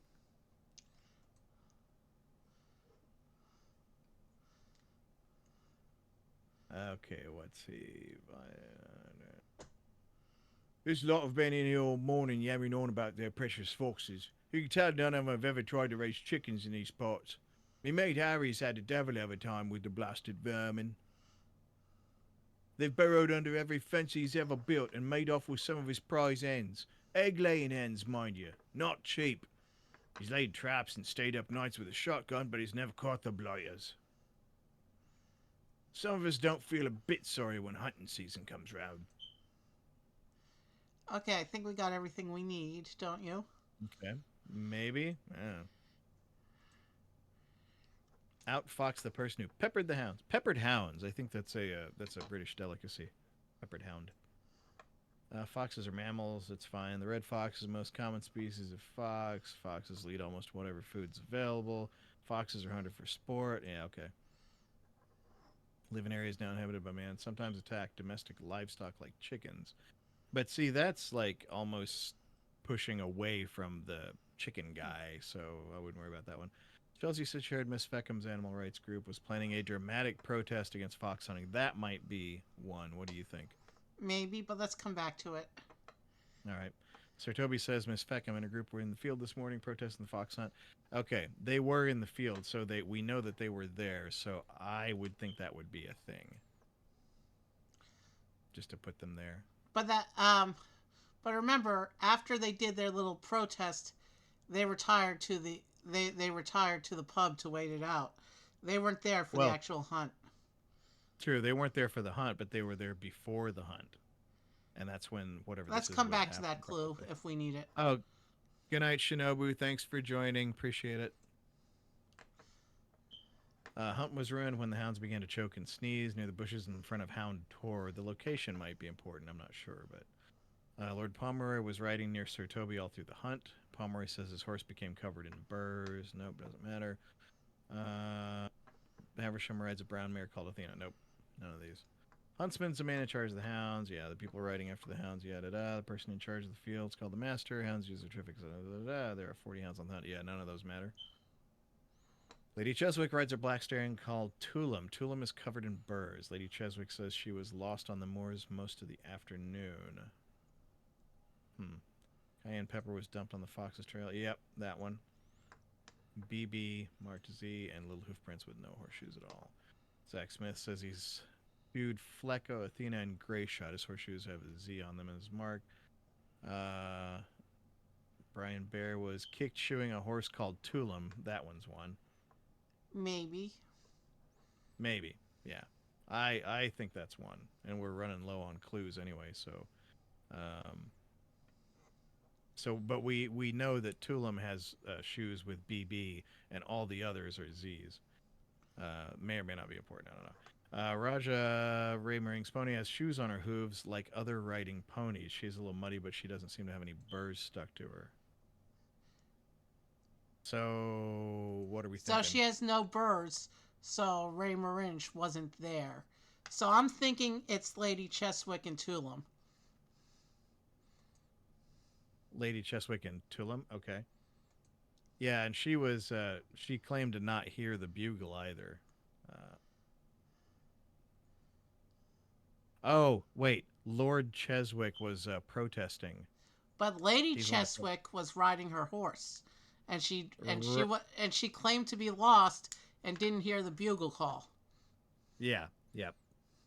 It's got to be Yeah, Lady I think- Cheswick, because I'm all thinking the horses so. we saw, all the hoof prints we saw, had shoes, except the pony. Yep. Wild Yep. ponies do not have shoes, but a wild pony would not have spilled the pepper either. Right. So I think it's got something to do with Lady Cheswick.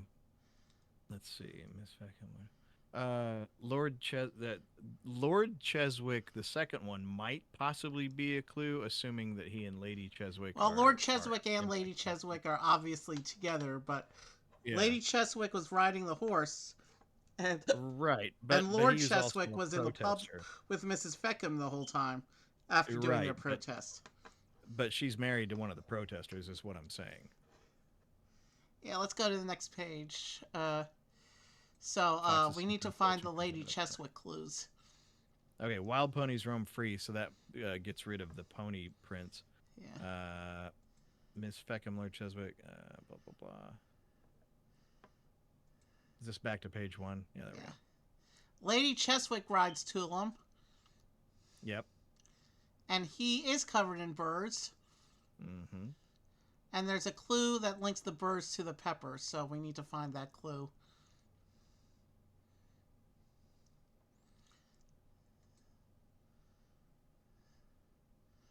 Maybe? Yep. It's there we Lady go. Cheswick. It's got to be Lady Cheswick. Yep, I think so. Now, it doesn't mean that her husband is involved, or her husband's a protester, but that doesn't necessarily mean that she's involved. But it would be unusual for them to be on Okay. totally opposite sides. of Remember the subject. Lady Cheswick, because she's pretty significant towards the end of the second case book. You'll understand Right. what I mean later. Right. You're right. It was Lady Cheswick who foiled Sir Toby's fox hunt. Lord Pomeroy told us that he and the hounds followed the fox's trail to the patch of bushes by Hound Tor, where all the dogs suddenly started sneezing and lost the trail. Flecka, Lord Pomeroy's horse, was covered in burrs from those bushes. We found what put the dogs off right in the middle of that patch of burr-filled bushes. Pounds and pounds of cayenne pepper spilled right over the fox's trail. The hoof prints around the bushes showed that a horse with a shoe marked Z, a horse with a shoe marked BB, and a pony without shoes had been in the bushes after the fox. Ray Maringe protested the fox hunt, and she was riding her pony that day. But her pony, Raja, has shoes. Ray told us about the wild ponies that roam the moors. A wild pony wouldn't have shoes on its hooves. That would account for the small, unshod hoof prints. Zach Smith told us that he had shoed Flecka, Lord Pomeroy's horse, with a shoe marked Z. That accounts for the Z hoof prints. He also told us that a smith named Brian Bear had shoed a horse named Tulum. Lady Cheswick's horse is a black stallion named Tulum. He was covered with birds, just like those on Lord Pomeroy's horse. It was his hoof prints, marked BB for Brian Bear, that we saw in the bushes around the dumped bag of cayenne pepper. Tulum was there because Lady Cheswick had chased the fox there to dump the pepper on its trail. Ah, yep. Beckham's. Years. Oh no, this is radio voice. Okay. Year's first fox hunt foiled by fox lovers. Animal rights activists made a stand at Sir Toby Uppingham's annual Sir Toby Uppingham's annual fox hunt yesterday through sabotage. When faced with evidence collected by Eagle Eye Sleuth Uncle Evie, Lady Sarah Cheswick promptly confessed to dumping a sack of cayenne pepper onto the fox's trail in order to confuse the hounds. I'm rather pleased that Uncle and Jake worked it out. It gives me a chance to make it clear that I despise cruel sports and value the lives of our wild British creatures, said Lady Cheswick.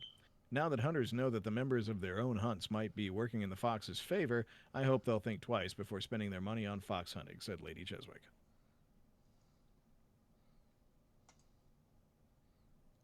And nothing happened because she's rich. And I'm going to switch back to the splash screen, and we're going to take a quick break. I'm good for at least 2 more mysteries, but I need to take a quick break. Me too. Yeah, I'm going to do the same here.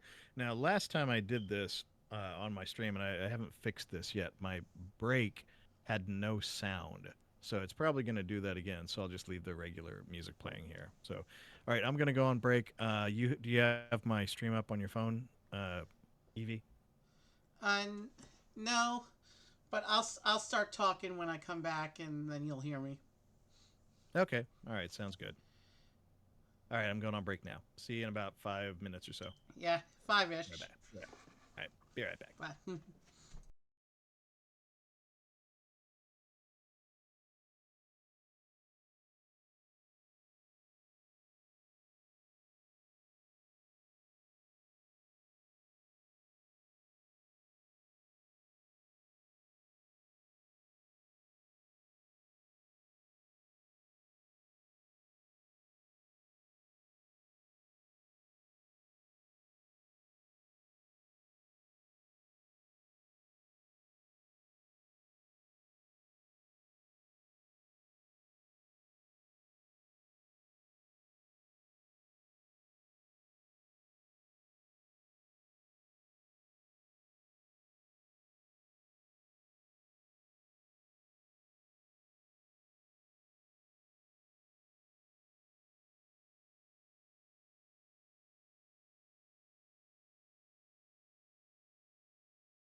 I'm back. We're just waiting for Brett before we continue.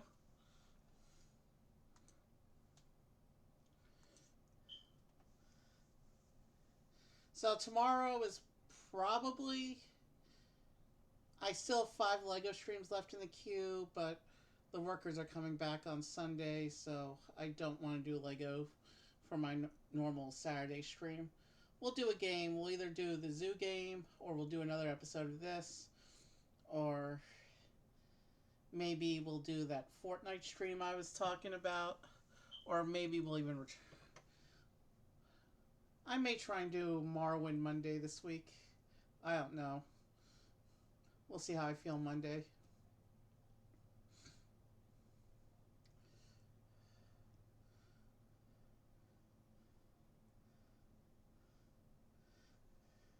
So yeah,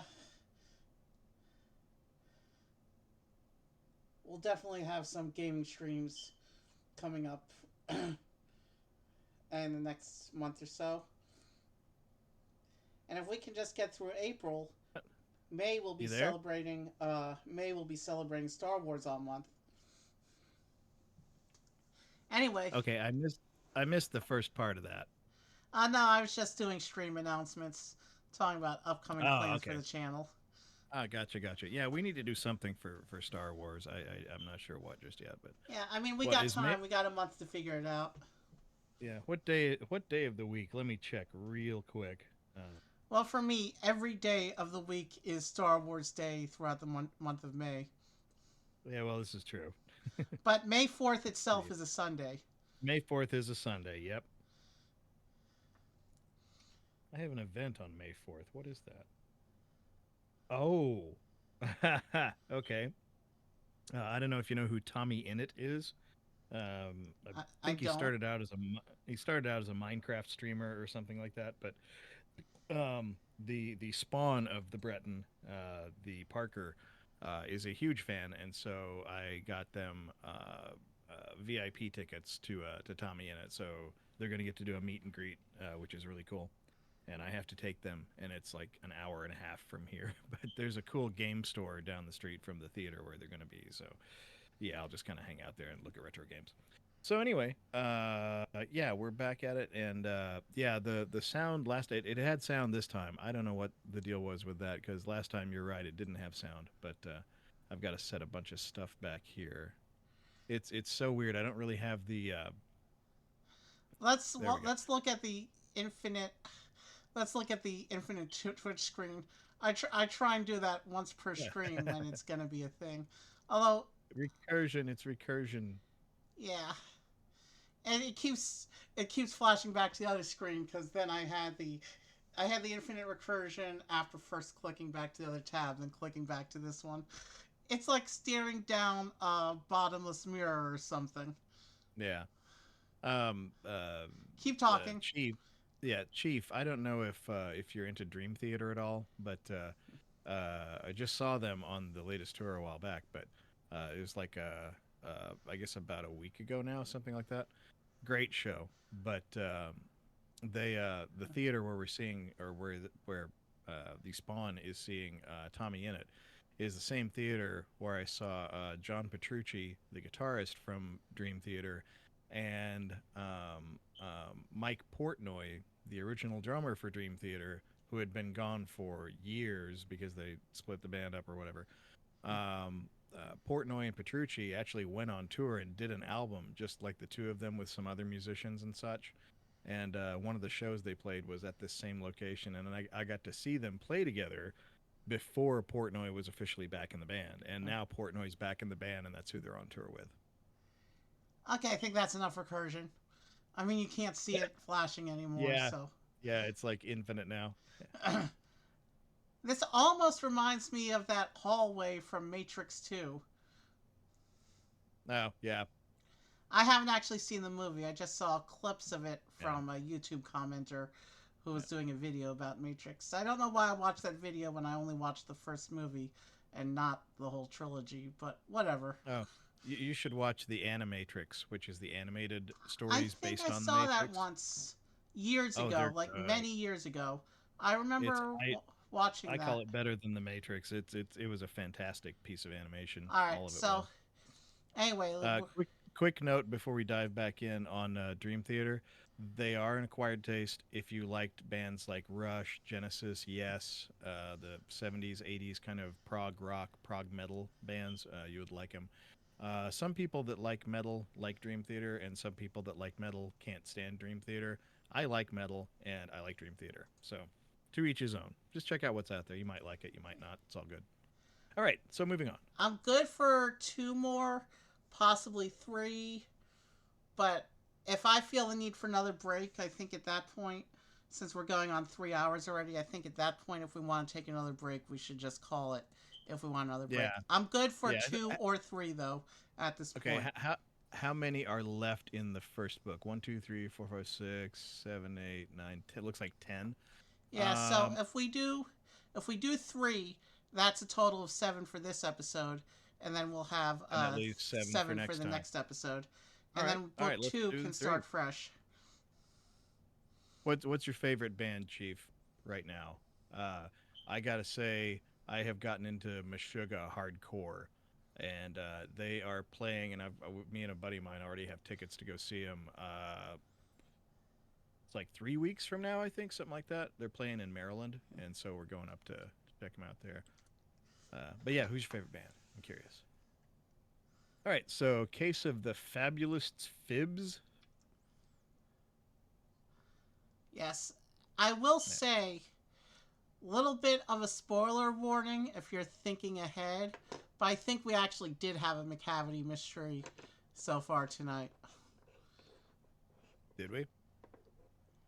You'll just have to wait a few episodes and find out, but I may have Okay. just spoiled something big for the second case book, if I Okay. remember correctly. Oh, well, it's fine.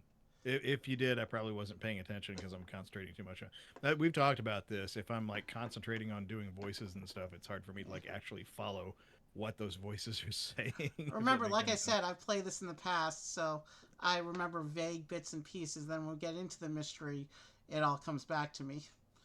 From the Okay. titles, I don't really remember the cases, although a few I can vaguely remember from the titles. Like Pirate Prank, I remember that was a fun one. The rest of these I won't remember till we go in, but then I will remember them. So I'm trying to avoid spoilers within the mysteries, but remember when I told you last mystery that Cheswick would be returning? Remember Mhm. they said they're animal lovers, right? Yeah, yeah. Uh, if you know, All right. you Well, know. But okay. I better change the subject and get on with I was this. gonna say if you if don't bring it up further if you if you think you've spoiled something, don't draw attention to it. All right, moving on. Case of the Fabulous This is hold Fibs. on, wait, I have to share something. Evie is the same person who when they got Evie got to see one of the Star Wars movies before I did. I can't remember which one this was, but we're on the phone and he says, "Well, I need to tell you something." And I was like, "I don't want any spoilers. Don't want any spoilers." He's like, "No, I need to tell you this is not a spoiler." I was like, "Okay, fine. What isn't?" He was like, "Well, when Yoda appears and he burns down the tree," I was like, "I didn't even know Yoda was in it. What? That's the definition of a spoiler. What are you doing?" And I hung up the phone. I thought it was funny, but yeah, I actually did not know On the Yoda was in subject of spoilers, um, it. Acolyte ends with some pretty big cliffhangers, and then they said viewership was bad. We're not doing season 2. I want Oh to know yeah. what happens. They ended on cliffhangers. Oh yeah, yeah, that happens all the time. I think that more people in Hollywood should get that written into the contract. At least if you're going to give us like a year, at least let us do a wrap up episode or something because Yeah. otherwise, and it would be in their interest to do so because nobody wants to watch something that they famously know doesn't have an ending and is unsatisfying. That's why I haven't watched Carnival on HBO. That's why I didn't watch Deadwood until they made the wrap up movie a few years back I because mean, that had been out for like 20 I years. mean, And I there's didn't a watch pretty it. Great big show. there's a pretty big. Have you seen Acolyte yet?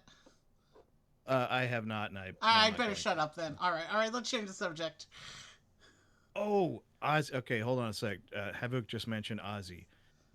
everybody's seen this. I'm sure you've seen this as well. The show in England that they're doing for with Ozzy, the new Ozfest or whatever. It's not called Ozfest. It's something else. But where Black Sabbath is going to be there, and they're actually doing a reunion. And like every other band in the world is going to be there. Apparently, Metallica is going to be there. And I thought about actually getting a ticket and going to England to go see that. I would have loved to have been there. I am hoping and praying that they do a pay-per-view or something for that because I desperately want to see it and just decided against. But yeah, good choices. Motorhead, man, rest in peace, Lemmy. Yeah, I won't even go into it. He tried so hard to continue performing at the end, and it just wasn't All working right. for him. Poor guy. If we're shooting for 3, we got to get back on because Yeah, I know. I am I going could. to hit my limit at some point. Case. Yeah. Okay, sorry. One last thing. I got to comment to one thing Chief Havoc just put. I got tickets to see Ozzy so many times. Every time something happened and I was refunded. Yeah, that happened to me. I got tickets for me and my wife. He was supposed to play like right down the road from us, and we got tickets. And that it was right after the show was supposed to take place. Right after like he fell down or whatever it was that started this last round of stuff that was happening, and so we've got him like framed in the living room. We got physical tickets for it because I knew I would want to keep them regardless, but we weren't able to use them. So we did get our money back, of course, but we would have rather seen the show. But anyway, go ahead, Evie. Sorry about that. All right, Case of the Fabulous Fibs. The Fabulous Fibs. Let's do it. Lived as a party, died at 69 a day before his birthday. Yep, totally appropriate. What an awesome guy.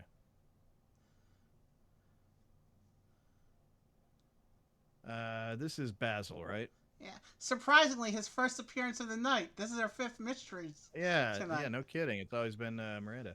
Hey, how are your sleuthing skills these days, Jake? Are you and Uncle up for a challenge? I just. Well, your Aunt Miranda's... What? My mouse double clicked, and so I missed Jake's line. Sorry about that. Keep going. No, it's fine. Well, your Aunt Miranda's in a bit of a fix. She has to do a story on the annual Old Britain Prevaricators contest, and she can't figure out who to interview. Prevaricator? I've heard Prevaricator? that word. What's that? Hopefully they'll explain it. A fibber, a fabulist, a fabricator, a falsifier, a perjurer, a pseudologist. Plainly speaking, a liar. Aunt Miranda's covering a contest for liars? Weird. And difficult, too. She's having the dickens of a time figuring it all out. Perhaps you and Uncle could give her a hand. No doubt. Anything for Aunt M. Let's go. They came out with an Ace of Spades record for Record Store Day 3 or 4 years ago. I was so mad I couldn't find one anywhere. I could probably get it All right, on we're eBay, but it's starting like in the $80, house. I'm sure. Aunt Miranda sure looks puzzled. I wonder what all those notes are. Thank goodness you two are here. I'm in a dreadful pickle. My editors asked me to write a story on the annual Old Britain Prevaricators contest held at the Phaeton Club yesterday, but no one will tell me who won. Well, remember, these are professional liars. If they tell you who won, that chances are that person actually came in last place. That is totally appropriate. Why not, Aunt M? Is it some kind of big secret or something? No, nothing of the sort. It's just that they're all a pack of liars. Literally, it's in the name of their club. One of the rules of the contest is that none of the participants may tell the truth the entire time the group is in London. It's a matter of pride with them. They're being most stubborn. I've managed to suss out the 3 top contestants from this photo taken just before the last fibbing round. Their names are Tommy O'Leary, Agnes McPeel, and Lloyd Gregory. Supposedly. I've talked to all 3 of them, but it was like talking to madmen. I couldn't get a straight answer out of any of them. Don't worry, Aunt M. We'll take a shot at it. I bet we can unravel this mystery. Aunt Miranda's notes include a schedule of events for the Prevaricators Club. Today's events include a lecture at the Imperial War Museum by Angus McPeel. The topic is bagpipes. secret weapons of destruction. Even back before there was an internet, bagpipes were a meme. Remember, this game came out in '93. Internet made its first real big public waves in '94. So bagpipes were a meme even before the internet. Oh yeah, bagpipes have been a meme for always. They supposedly they were used as pipes of war by the Scottish Army or whatever, and Okay, supposedly they were designated as a weapon. Lloyd Gregory is speaking at the Armory of the Tower of London. The title of his speech is Why Tissue Paper Would Have Made Great Armor. Perhaps if you were fighting snot. At the British Library in the British Museum, Tommy O'Leary is giving a speech about Shakespeare. The speech is titled Shakespeare, Playwright or Alien Spy? I'm gonna go with Alien Spy on that one. Always go with Alien Spy. Yeah, I've never hated bagpipes. I like bagpipes. If they're played very poorly or someone practicing bagpipes, that's Hey, different. look. But Hey, look, the Phaeton Club is literally down the street from the Eagles. oh well, isn't that convenient? Secret conspiracy, maybe? Takes a loadout slot. Let's see, rocket launcher, machine gun, bagpipes. There we go. That'll work. Colonel Sweeney lives next door to Uncle Basil. He's been a member of the Phaeton Club forever. So this is that Sweeney guy again. I think he did him Australian. He was in that Ivory one too and something last time. Yep. For my alternate loadout, I'll go with shotgun, chainsaw, and poorly tuned violin. There we go. The Prevaricators Club has held their annual liars contest here for the last 15 years. Quite a show, really. The top liars in each of the British nations come together to see who can tell the tallest tale. I thought Britain was all one country, England. What other nations are there? Oh no, the United Kingdom is made up of 4 different nations: England, Wales, Scotland, and Northern Ireland. Of course, many people just shorten United Kingdom to UK. Dreadful habit, really, turning everything into initials. Wait, I thought he was supposed to be lying all the time. Well, no, this is a local. Oh, okay. Never mind. All right. He watched the contest. He wasn't in it. Okay. Thank you for clarifying that. I missed that because I was blabbing. You're welcome to have a look in my atlas here. It has a map that shows the whole United Kingdom of Great Britain and Northern Ireland. Great Britain is the name of the island where you now stand. Thanks. Can you tell us who won the lying contest? Sorry, Jake. I'm not a member, so I wasn't allowed in to watch the contest, even though it was held right here in my club. Colonel Sweeney's atlas has a map of the United Kingdom. I've heard of Scotland and Northern Ireland, but where is Wales? If we stand in London and look towards Wales, we're facing west, right? Oh, this is a map question. I should answer this one. Yeah. But yeah, I think it is west. Map flute of with Southern blowpipe British attachment and Isles. red dot sight. So we're in London. So Wales is northwest of London. So do I want to... But England is directly north of London, and Wales is more westward. So I would say west. Yeah, I would say west, yeah. Yeah, the magnifying glass, I think, is supposed to be on London, right? Oh, London hold is kind on. of to the south. Give me one moment. My studio's doing something funky with my layout. Not the stream layout, the layout of my panels or whatever, but I can't... If I can't see what I'm doing because my panels are blocking them, that's an issue. So let me see if I can get my panels put back into place.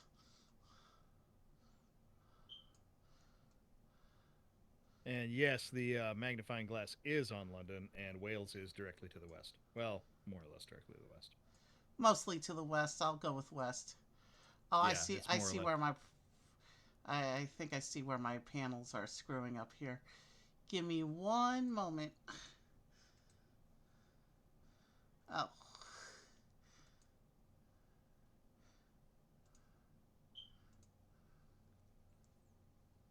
Give me one moment. It's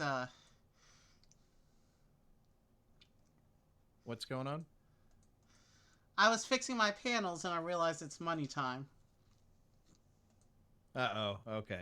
That means I have to blather for a couple minutes. Okay. So. Oh well, just one. I'm already like halfway done setting up the next Oh well, too cycle. bad. You set me loose now. All right. So flute with blowpipe attachment. Yeah, I can see that.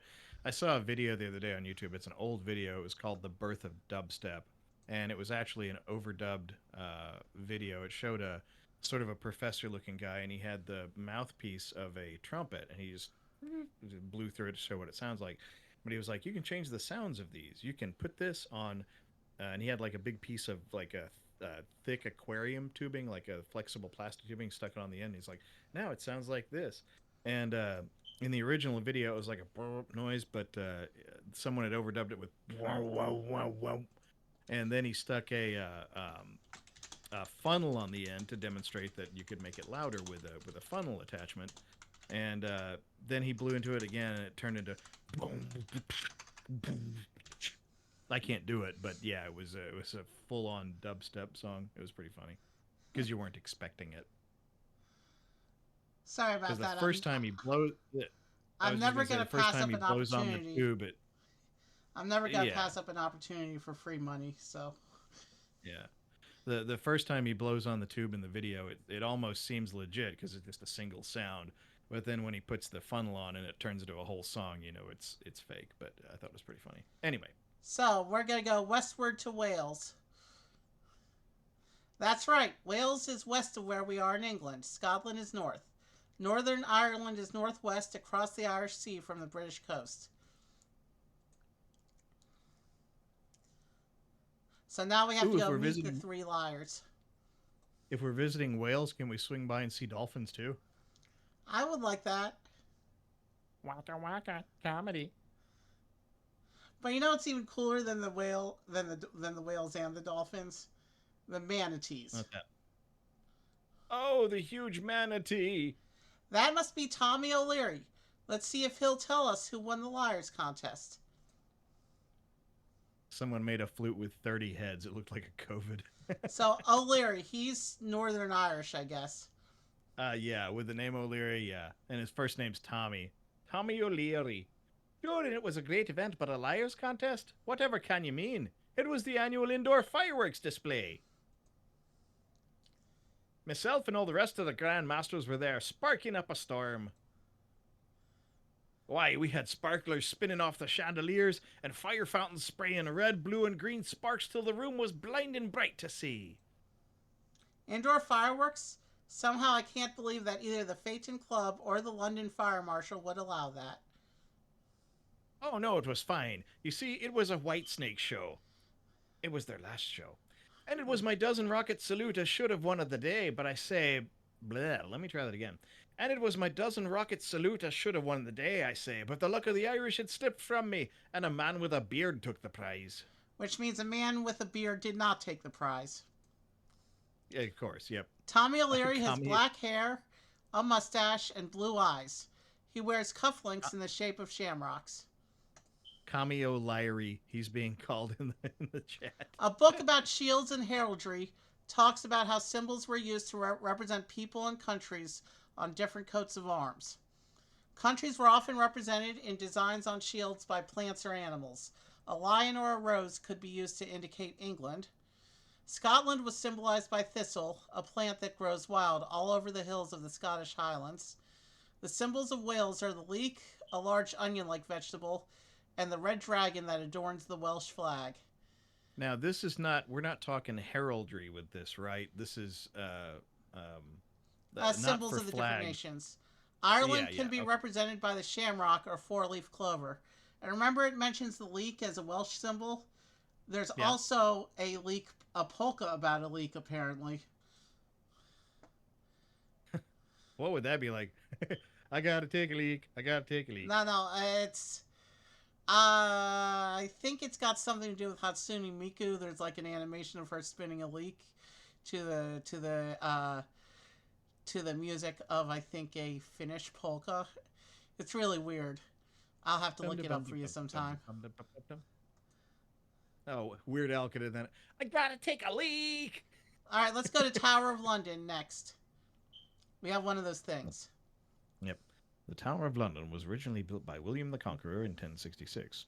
It served as the site of the Royal Menagerie, Royal Observatory, and Mint, as well as being a residence for every English monarch from William I to Henry VIII.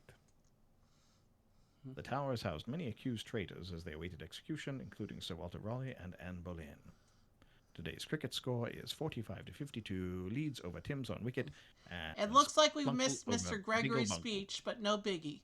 We know it would have been a bunch of made up stories anyhow. Let's see if we can get him to tell us anything about the Liars contest. I think this would be our Welsh guy, if I'm not mistaken. I'm being told that leakspin.com, if it still exists, ancient meme. Yep. We'll check it out after stream. Yeah, of course, yeah. Kind of like Zombo.com. Liars contest? Why, there's no such thing. Yesterday was a meeting of the International Seed Spitters Association, of which I'm proud to say I'm a charter member. Did we say he's Scottish? I think he's Welsh. Maybe there's some crossover there, I don't know. I'll just keep going. It was an historic tournament. We noshed on all matter of seedy fruits, watermelons, cherries, even the exotic tamarind, then spat the seeds out with heroic force and distance. A spitting contest at the Phaeton Club? Yeah, right. The spitting continued for 5 hours until the room was knee-deep in seeds of every imaginable size, and a winner had been declared. I wish I could say I'd triumphed with my last orange pip, but alas, it was a fellow with eyes of green who took the day. So, a guy with eyes who aren't green. Eyes. Yep. Lloyd Gregory has blonde hair, blue eyes, and no beard. He is wearing a brown jacket with a lapel pin in the shape of a red dragon. So yeah, he was the Welsh guy. Yep. You can do anything at Zombocom. Now we're going to the Imperial War Museum. The Imperial War Museum occupies the building of the former lunatic asylum, Bedlam. It was established in 1917 to display artifacts of modern warfare. The collection includes an authentic Sopwith Camel and Spitfire flown in the World Wars, tanks, guns, and the Blitz experience that recreates a World War II air raid shelter. The time now is 13:47 at the tone. Beep. I bet that guy in the kilt is Angus McPeel. He's our Scotsman. Let's see what we can get out of him about the contest. Angus McPeel. Oh, Zombocomp still exists. Not a surprise. That thing will just last forever. And it's wonderful. Prevaricators Club. Nay, kiddie, that name's just a cover. The meeting yesterday was a wee contest of wills between those masters of telepathy, the British brain bashers. The game was to use only the power of our minds to move a cabbage across the table. This sounds like one of those famous Prevaricators Club tall tales to me. Yeah. As Highland Haggis moving chap myself, I struggled fiercely to transport the vegetable. But I'll tell you true, it was a black-haired fellow who won the contest yesterday. Angus McPeel has red hair, green eyes, and a thick red beard. He wears a tartan kilt and cap in the style of the traditional Scottish Highland costume. His sash is pinned with a silver pin in the shape of a thistle. Took me a fortnight to pluck out the thistles. Okay, so yeah, here we go. All right. So let's see how well we were paying attention. So Everything they say will be a lie. Yeah. So things we know. The green-eyed person did not win, right? Because somebody said the green-eyed guy we'll get to that when we get to the clues. Okay, so we're doing okay. So this is just telling us about their lectures that we missed. So we don't need these other three clues. All right. Yep. UK includes England, Wales, Scotland, Northern Ireland. Blah. Doesn't matter. Great Britain is the name of the island where England and Scotland are. Yeah, I don't think those matter. Geographical stuff. Yeah. Scotland's north of England includes upper section. This is all geographical stuff.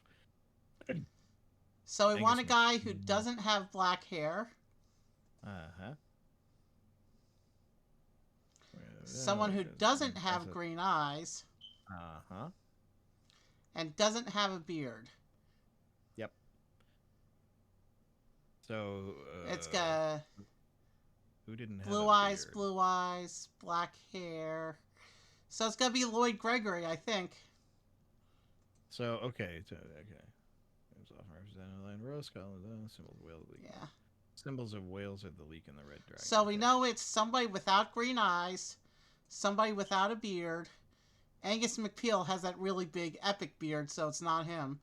But he also said that the winner had black hair, which we know is a lie. So between these Right. two guys, who don't have green eyes and both have no beard, we want the guy with blonde hair. So Lloyd Right. Gregory, our Welshman. Yep. Are we in agreement? I think so. Yeah. Yeah. It says Nope, we're not missing a quite clue, so though. good. Okay. So everything they tell us will be a lie. Mm-hmm. That's all. Yeah. And that's all geographical stuff. Nobody ever mentioned the pins, did they?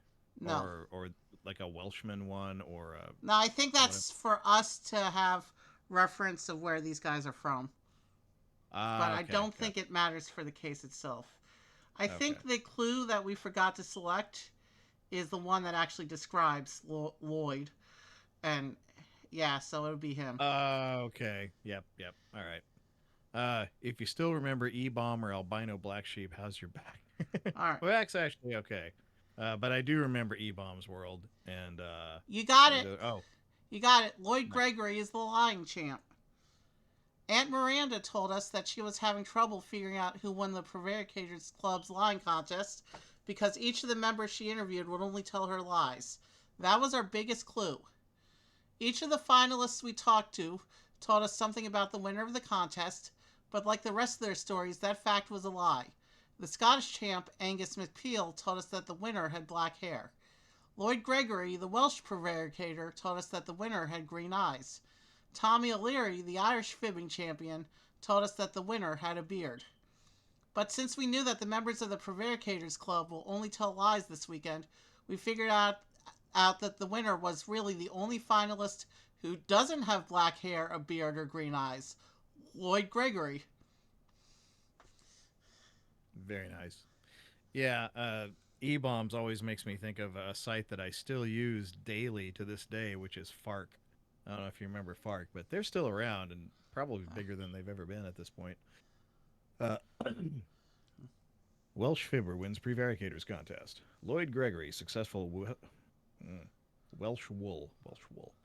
Lloyd Gregory, successful Welsh wool merchant and world-renowned fabulist, yeah, won the British Prevaricators Club's annual liars contest this weekend. Sworn by club members to tell untruths the entire weekend, Gregory says he's now relieved to be able to tell the facts. Thank goodness those two clever Americans, Uncle Evie and Jake Eagle, were able to take all the fibs from our club members told them and deduce the true outcome of the contest, explained Gregory. Otherwise, I might have been tempted to break the rules and tell the truth. The Prevaricators Club makes up a booklet of the outlandish stories told by its members during the contest each year. We'll be sending those young detectives an autographed copy, said club president Angus McPherson.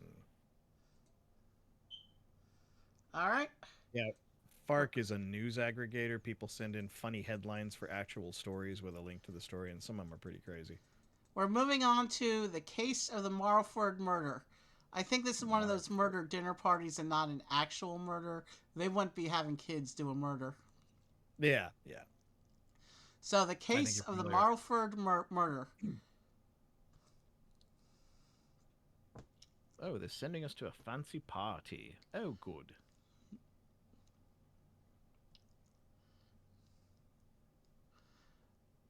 Murder, mayhem at Marfold Manor.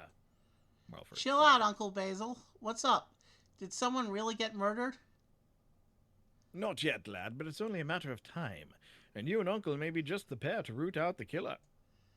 Thanks for the confidence, Uncle Baz, but murder is out of our league. That's a case for Scotland Yard. Not this murder, Jake. It's Lady Saltcoat's annual murder mystery weekend at Marfold Manor. I just got my invitation and script and a special note inviting you and Uncle as well. Cool. I've never been in on one of these. I hear they're really neat. With all our experience, I bet we can beat all the other guests to the solution.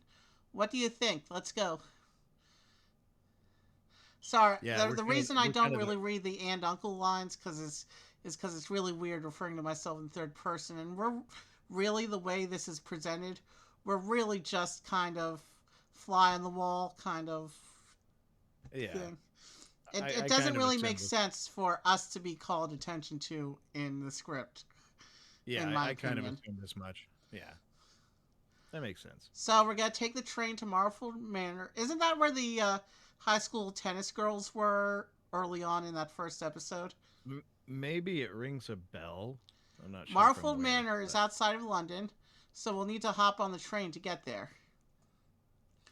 To get to Marlford Manor, we take the train to Brighton on the coast. Are we going north or south? Okay, it's a map question. All right, let me switch back over to my map. I was gonna say I've got Google Maps right here if you want to. So Brighton is going to be almost directly south of London. So we're good to go. We're going south. All right. Right, a train going south will take us to Marlford Manor.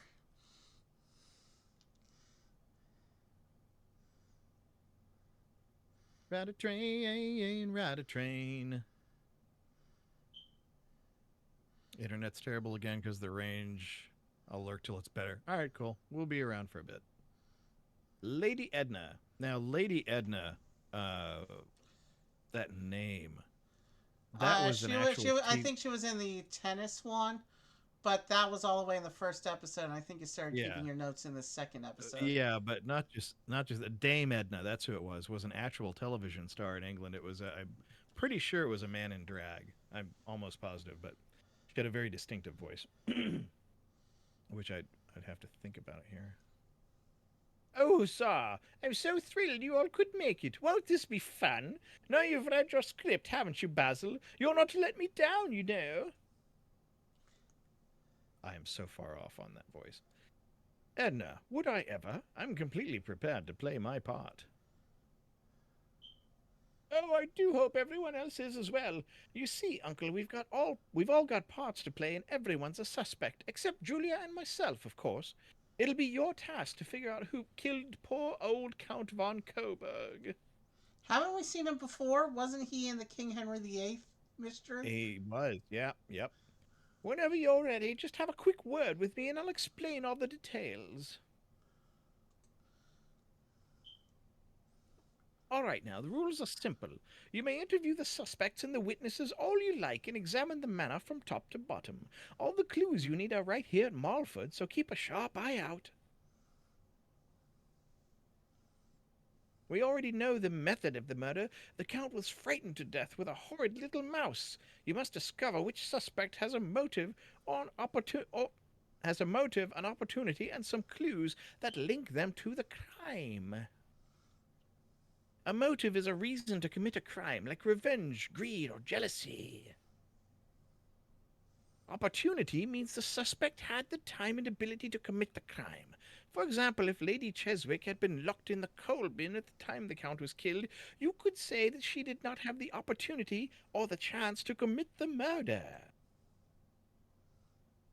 Clues that link the suspect to the crime are also very important.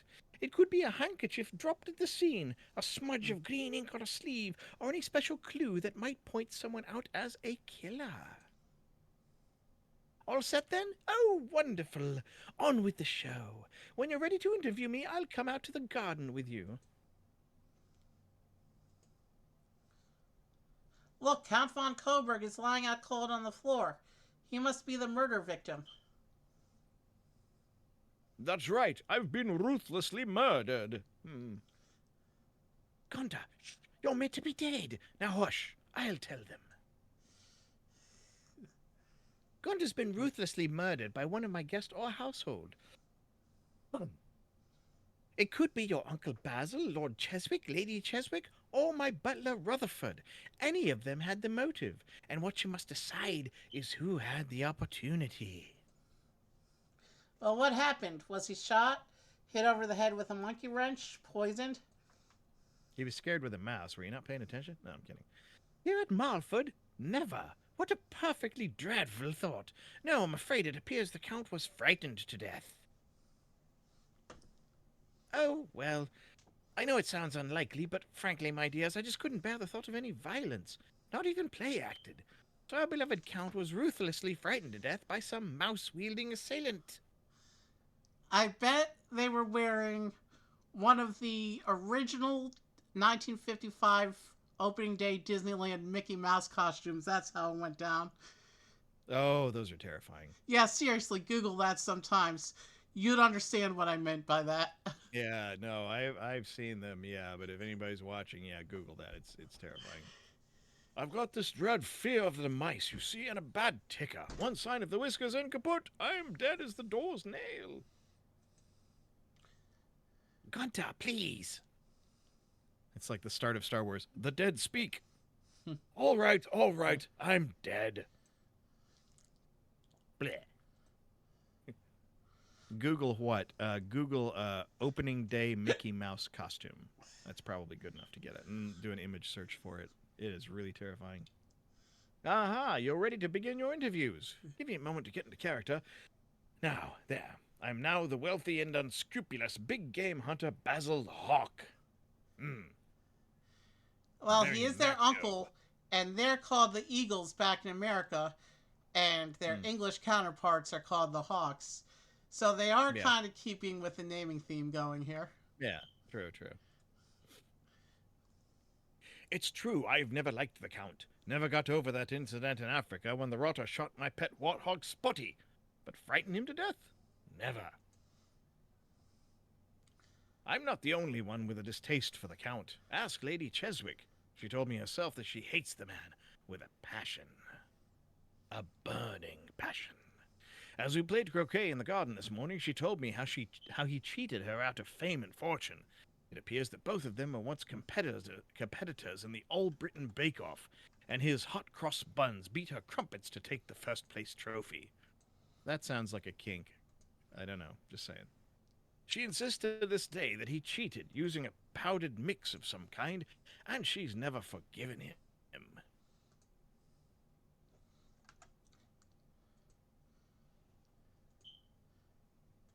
She's never forgiven him. Let's see, there's another There we room there and another room there, so let's look at these items first. Count von Coburg's fall knocked a clock from the side table. The glass of the clock's face is broken, and the hands of the clock have stopped. Look, the clock has stopped at 4:05 exactly. That tells us what time the clock was knocked down. Yeah, I was gonna say, look at the clock face, and it'll tell you the time. Look, of a the scrawled minute. note on the writing tablet near Count von Coburg's hand. He must have written it himself as he was having his heart attack. I bet he was trying to tell us who the murderer was. Good show, Uncle. That's the big clue I've left you in Mind Death Scene. Oh, that's right. He's supposed to be German. I forgot. Oops. Thanks, corpse. It's a symbol in the shape of a cross or X. That must have some connection to whoever murdered the Count. Let's keep our eyes peeled for any crosses or X's. Okay. Oh, wait. The lady is his ex-wife. That's what he was trying to. That's what he was trying to do. Yeah. If All that's right, actually it, don't. Let's tell go me. to the side room, and then we'll wrap things up outside. I think is how we're going to do it. Because outside Right. seems like a nice place to do a solve. Are you in agreement? Sure. All right, give me one. Go for it, good man. My good man, do indeed proceed with your prestidigitation. Give me one moment. Okay. Whilst you're taking a moment, I'm going to have a sip of my Liquid Death Root Beer Wrath. I am not sponsored in any way by Liquid Death. I just really like their stuff. It's a root beer flavored sparkling water. It's quite good. Okay, let's go into the side room and see what we can learn there. This door leads into the library. Let's see what clues wait for us. I'm in the wrong window. All right, we're good. Looks like someone had tea here earlier today. That's an old English custom. Tea at 4 o'clock. And then at 4:20, they have something else entirely. I thought the English custom was to have tea at 4, and then tea again at 5, and then tea again at 6, and then supper at 7, and then tea again at 8, and then second supper at 9. Perhaps Something like so. that. I think they were. I think they actually refer to dinner as tea, maybe, or lunch or something. I have to look that up. I really don't know. Ready for our interview, are we, Master Jake? Let me see if I can remember my script. Oh yeah, they do give away a lot of good stuff. I've got a few pieces of merch here myself. I paid for them, but it's true I had no love for the Count, but then again, who did? He seems to have made enemies out of everyone he met. When I saw him today in the dining room, he was writing a letter to one of his grandchildren, demanding interest on the loan of £1 last Christmas. A mean-spirited man like that makes enemies from all over. Why, I recall that even the elephants despised him when we fought together in the Punjab. Where's the Punjab, Rutherford? Ah, the Punjab is the name of a part of India. A long time ago, India was a colony of England, and English soldiers fought and lived there. Now, of course, India is its own independent country. Today, part of the Punjab is in India and part is in Pakistan, which borders India to the north and west.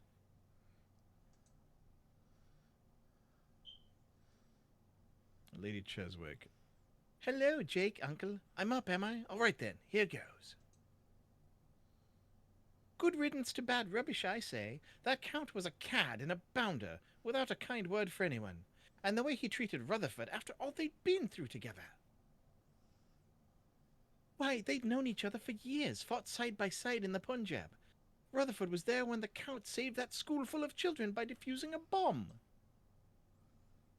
The Count got the Victoria Cross, a most prestigious medal for heroism for that act. Hard to believe that a cowardly rotter like the Count deserved that medal. Rumor has it that Rutherford really saved the school, and the Count lied and took the credit. I hate to speak ill of the dead, but that's just the sort of beastly trick the Count would play. Of course, poor Rutherford's life went quite downhill after that. The Count got promotion after promotion, and Rutherford ended up leaving the service to become a butler. The two have hated each other ever since. The remains of this afternoon's tea have been left on the library table. The tea tray contains a teapot, sugar bowl, creamer, and 4 used teacups. 4 little plates covered in crumbs and 1 leftover hot cross bun have been stacked on the tray also. 1 leftover bun. Somebody didn't eat their snack. The leftover hot cross bun is square with a sweet icing cross on top. Who was making hot cross buns in the British competition thing or whatever? I think that was Mrs. Cheswick. Okay. I'll come with you out to the garden. What a lovely day for a mystery.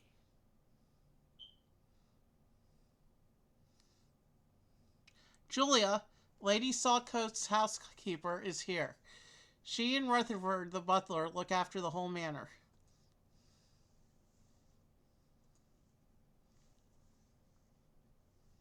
Oh dear, oh my, how terribly distressing. A murder here at my very own Marlford.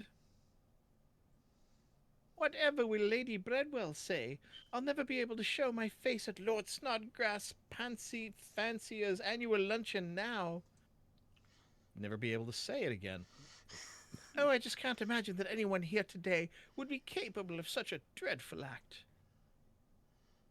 Why, just over tea with Lord and Lady Cheswick, I was thinking, what a lovely couple they are. I can't bear to think that one of them may have coldly and cruelly moused poor Gunter to death. I'm telling you, it has to be the 1955 Disneyland costume. That's the only mouse scary enough to give someone a heart attack.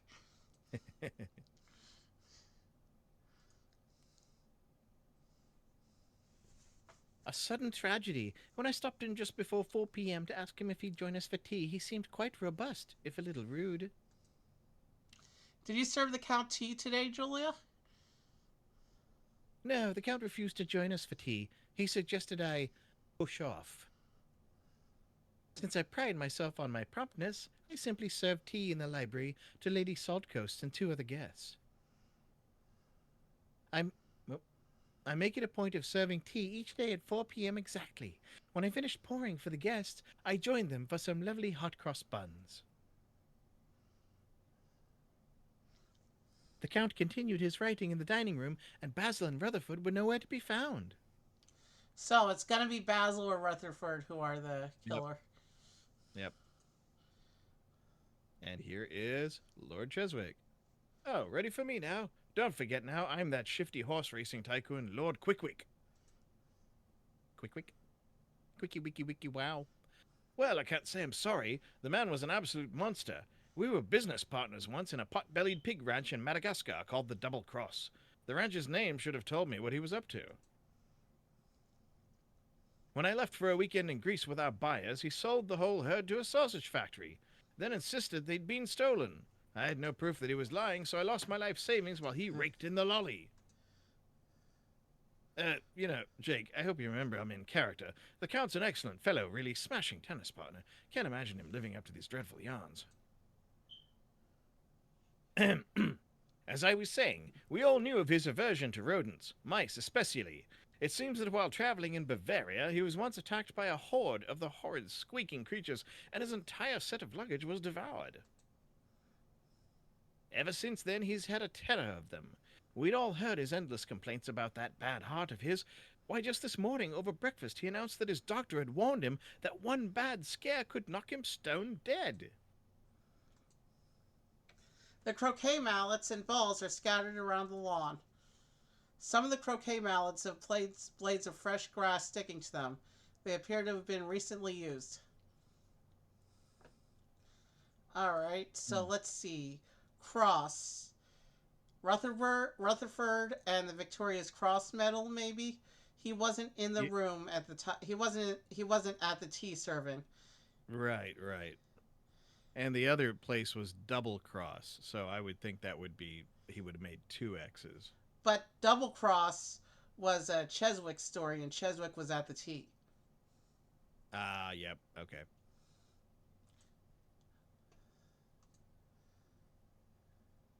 Alright, Basil says he never liked the Count.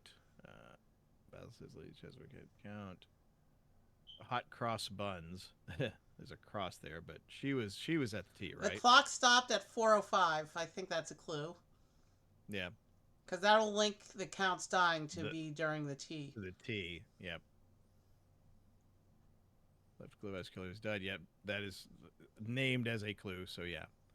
Opportunity, Lord Cheswick, blah, blah, blah, that's fine. Lord Cheswick was at the tea. He can't have done it. Yeah. Okay, yep. His Count was fine when he called him to tea at 4. He refused your invitation, stayed in the dining room, except the Count, Uncle Basil, and Rutherford were having tea in the library. Yep. Croquet set has been used recently. That doesn't make a difference. Lady Saltcoats. Yep. Said the elephants. Nope.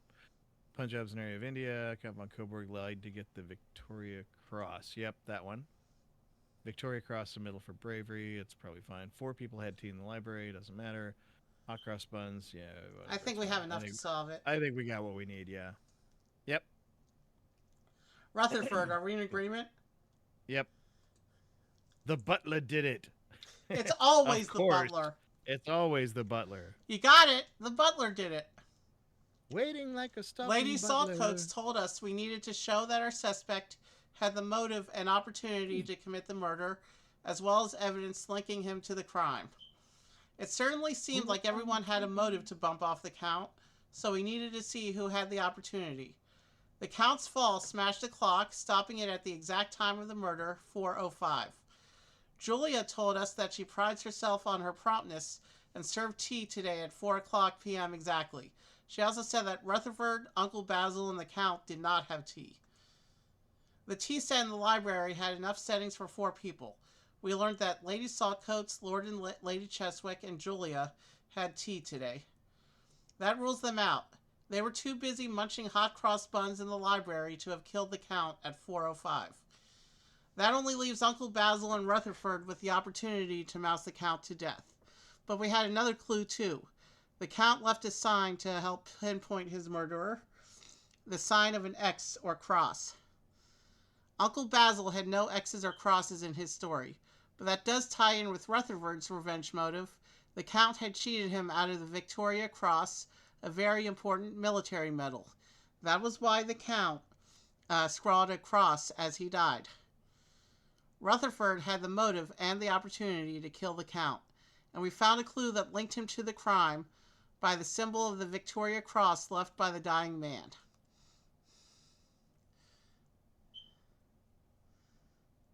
And they made a newspaper article about the murder mystery night. Oh, I guess not. Okay. The No, they made a butler did it. scrapbook page for it, like they Gotcha, do with okay. all the mysteries. Yep. The butler did it. This one, Always. it looks like it's just pictures. There's no real article to read here. Yeah. Yeah.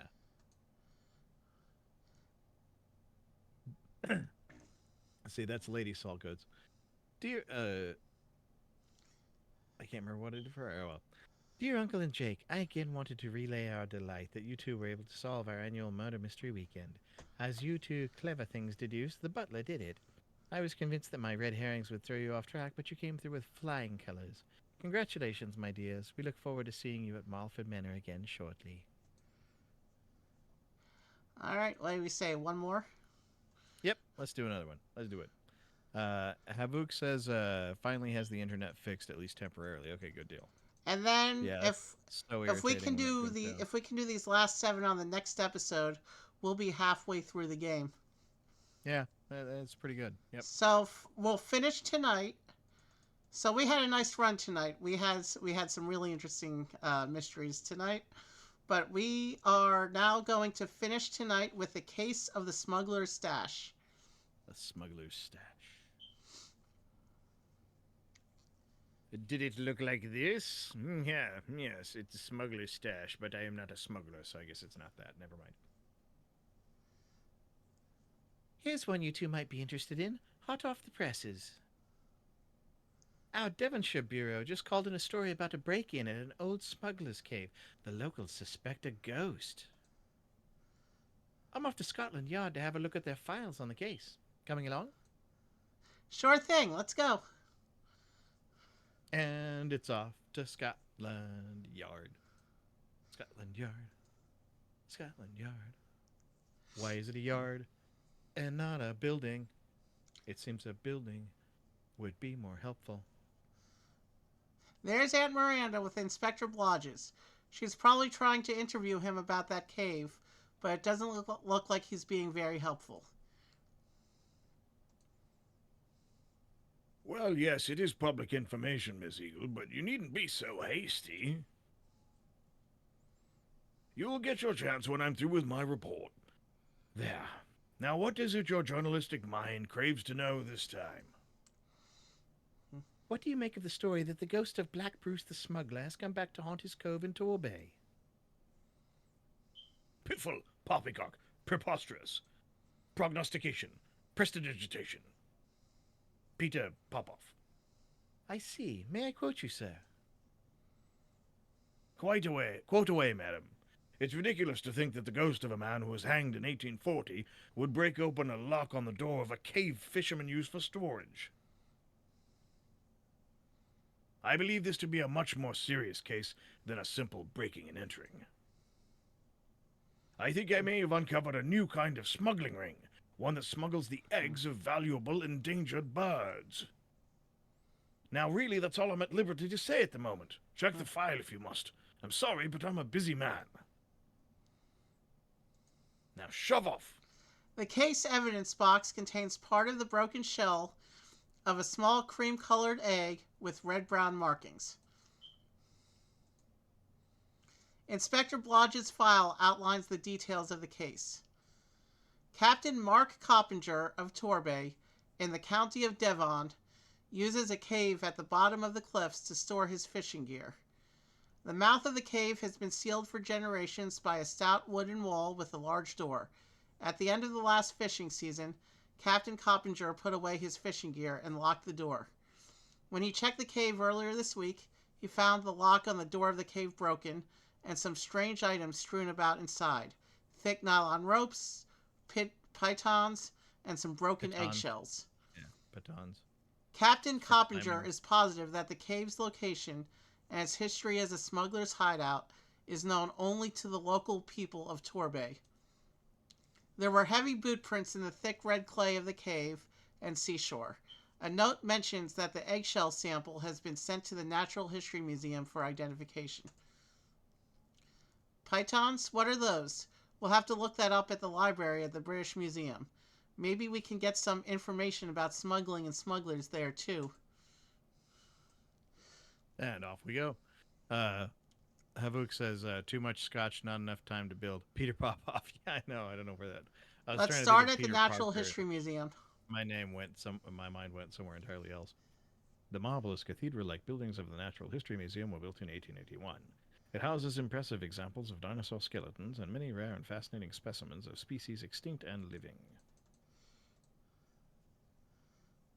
Is that it? I guess that's it for that one. I love checking out the dinosaur exhibit. They have a workshop here where they assemble these huge skeletons. I actually have some Lego dinosaur skeletons. But right now, let's see what we can learn about those eggs. Inspector Blodgers sent us a sample of the eggshell found in the cave. Right now, it's in the Natural History Museum laboratory. It's given me a chance to experiment with my new invention, the Ultra Micro Oviporizer. At the moment, I have it analyzing a sample from the surface of the shell to determine its species of origin. The results should be available in a fortnight. 2 weeks? A fortnight? How long is that? It's how long it takes to pick out the thistles.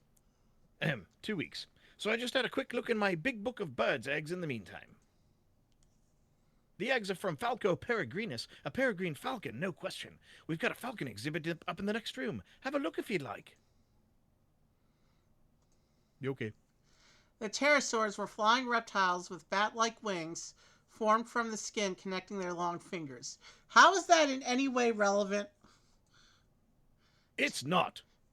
Then why is it a clue then? I don't know. Pterosaurs lived from 65 to 130 million years ago, but became extinct with the dinosaurs. I think it's to pad out the runtime. These prehistoric gliders were not really birds at all. They had no feathers and were more closely related to lizards than birds. Pterosaurs had sharp hooked claws at the ends of their webbed fingers and tiny legs that were probably too weak to be useful. They ranged in size from the tiny pterodactyl, about the size of a modern sparrow, to the huge pteranodon whose wingspan grew as large as 51 feet. You okay? To those not in the know, Peter Popoff was a fraud. If it's the guy I'm thinking of, he was a fraud that would do like he was an evangelist and would do like readings on people, but he was actually wearing an earpiece, and associates were feeding him information about his crowd. Yeah. But anyway, The first true bird was an Archaeopteryx or ancient wing. It lived over 100 million years ago. It descended from the flying reptiles and had teeth and a long tail like a reptile. Archaeopteryx, however, had feathers. Feathers are not only better for flying than skin webbing, but they also serve as insulation for warm-blooded creatures. And paleontologists are now saying that quite a number of dinosaurs, including notably most of the raptor family, also probably had feathers. yeah, the T-Rex had feathers, they're saying. This way to the falcon exhibit. I'm being told he also sells miracle spring water. Yep. Wow, look at the size of that whale. Now, where's the falcon exhibit? The peregrine falcon is a long-winged hawk, a powerful, quick predator of small mammals, reptiles, and birds. The peregrine falcon nests on steep cliff faces to protect its eggs and young from snakes and other enemies. Peregrine falcons are an endangered species. It is illegal in Britain and many other countries to hunt, harass, or steal the eggs of this bird. Unfortunately, because the peregrine is one of the most highly prized birds used in falconry, ruthless people sometimes steal the bird's eggs. The eggs are smuggled from Britain and sold for a very high price in parts of Europe and the Middle East where falconry is popular. This must be what Inspector Blodgers was talking about. He suspects that whoever broke into Captain Coppinger's cave is stealing falcon's eggs and smuggling them abroad, We need to figure out who's doing that. Ooh, since they have the Peregrine Falcon exhibit, do they have the other Falcon exhibit? You mean Captain America 2? No, I was thinking Millennium. Oh, yeah, that too. I'm surprised you didn't jump right on Sorry, it's getting late. that. Hey, there's Uncle Basil. I wonder what he's doing here. You know who we haven't seen all night? And we're right in his room? The cranky dude. Yeah, Sneed, the cranky librarian. Need.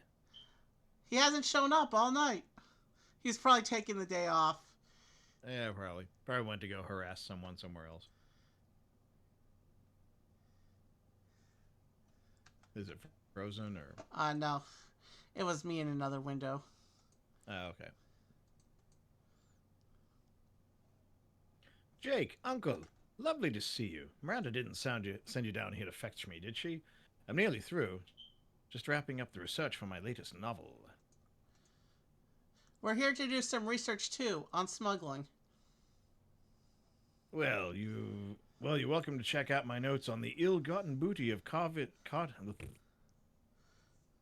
Let me just start over on that one. Well, you're welcome to check my notes on the ill-gotten booty of Cardiff Cove. The Maltese Falcons, yep. I think it'll be one of my best stories ever. I'm using the smuggling history of... Okay, you gotta move the mouse. There you go. I'm using the smuggling history of the Devon coast as my backdrop. The shores of Devon are riddled with caves and hidden coves. It's the perfect place to hide goodies from the dragoons. That's really Dragoons? dumb dragons. Yeah, it's really dumb dragons. The King's legions, mounted cavalrymen armed with rifles. Kapow! They and the revenuers were the bane of the free traders. Didn't you read my play, The Last Stand of Tommy Crutch?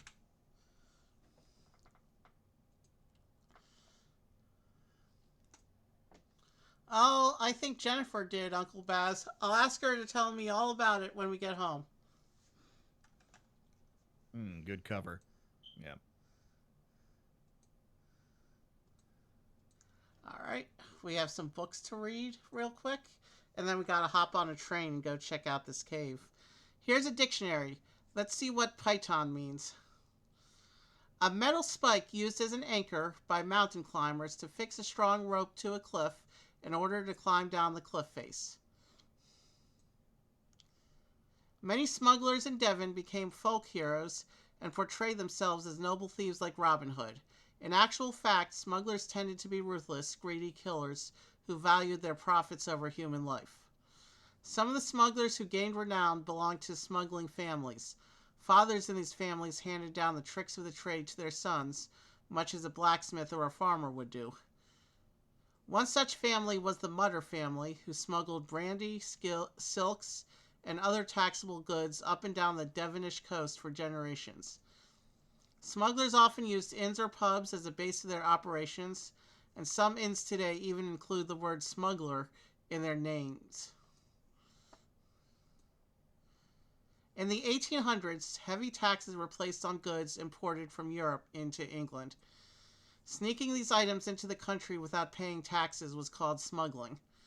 Professional smugglers, or free traders as they called themselves, used fast, light boats to cross the English Channel to France and buy large amounts of tea, fabrics, chocolate, wine, and other heavily taxed items.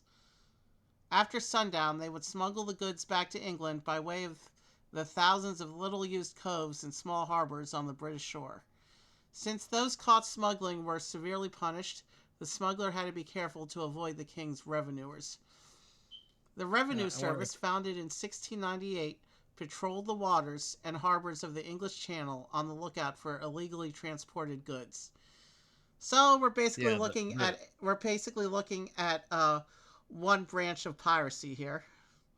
The term revenuers also was used famously here in the U.S. For IRS agents or whoever it was that would go around and look for illegal moonshine operations. So same kind of mindset there. Torbay. Aunt Miranda's gone back to the office to work on her story, but she said it'd be all right if we took the train to Torbay. Let's take the train to Torbay. We need we need to know where we're going before we get our tickets. Let's look at the map. All right, so I need to know if I'm going north or south. So let me pull up my map here. London is there. Torbay is south of London. Technically southwest of London, but we only have north and south as options. So we're going south. Torbay is on the southern coast of Devon on the English Channel. We need to head south.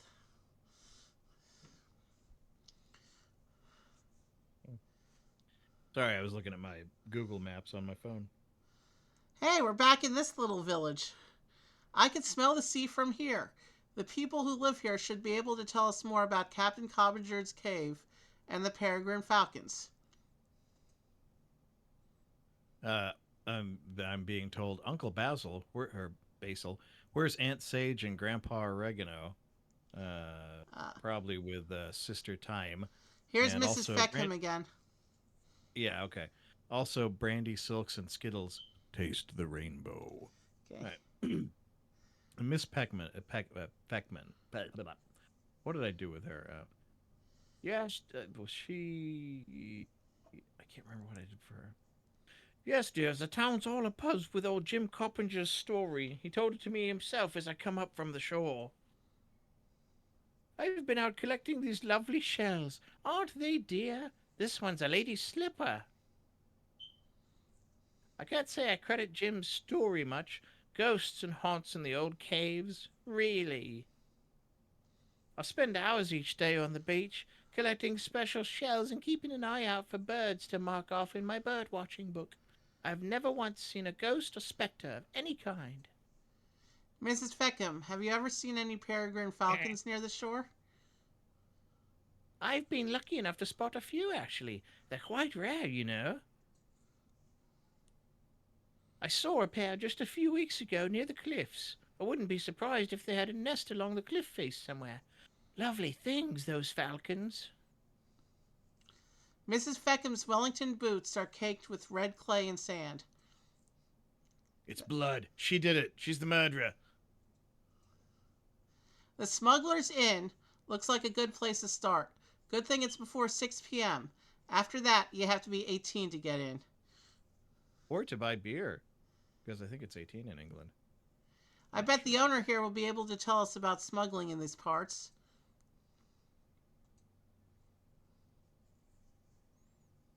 The Guff brothers. We've heard tales about the ghost of Black Bruce since we were lads. Story goes, he haunts the old cliffs and caves, looking after his lost smuggler's booty. Tommy here says he's seen him, all ghostly-like in the mists off the water. Yikes. I try and avoid the spooks' haunting grounds myself. We don't have much cause to go down to them caves anyway. Tommy and I practice our rappelling from the top, not the bottom of cliffs. What's if he was going rappelling? A kind of fencing? Yeah, if he's going rappelling, he's using batons.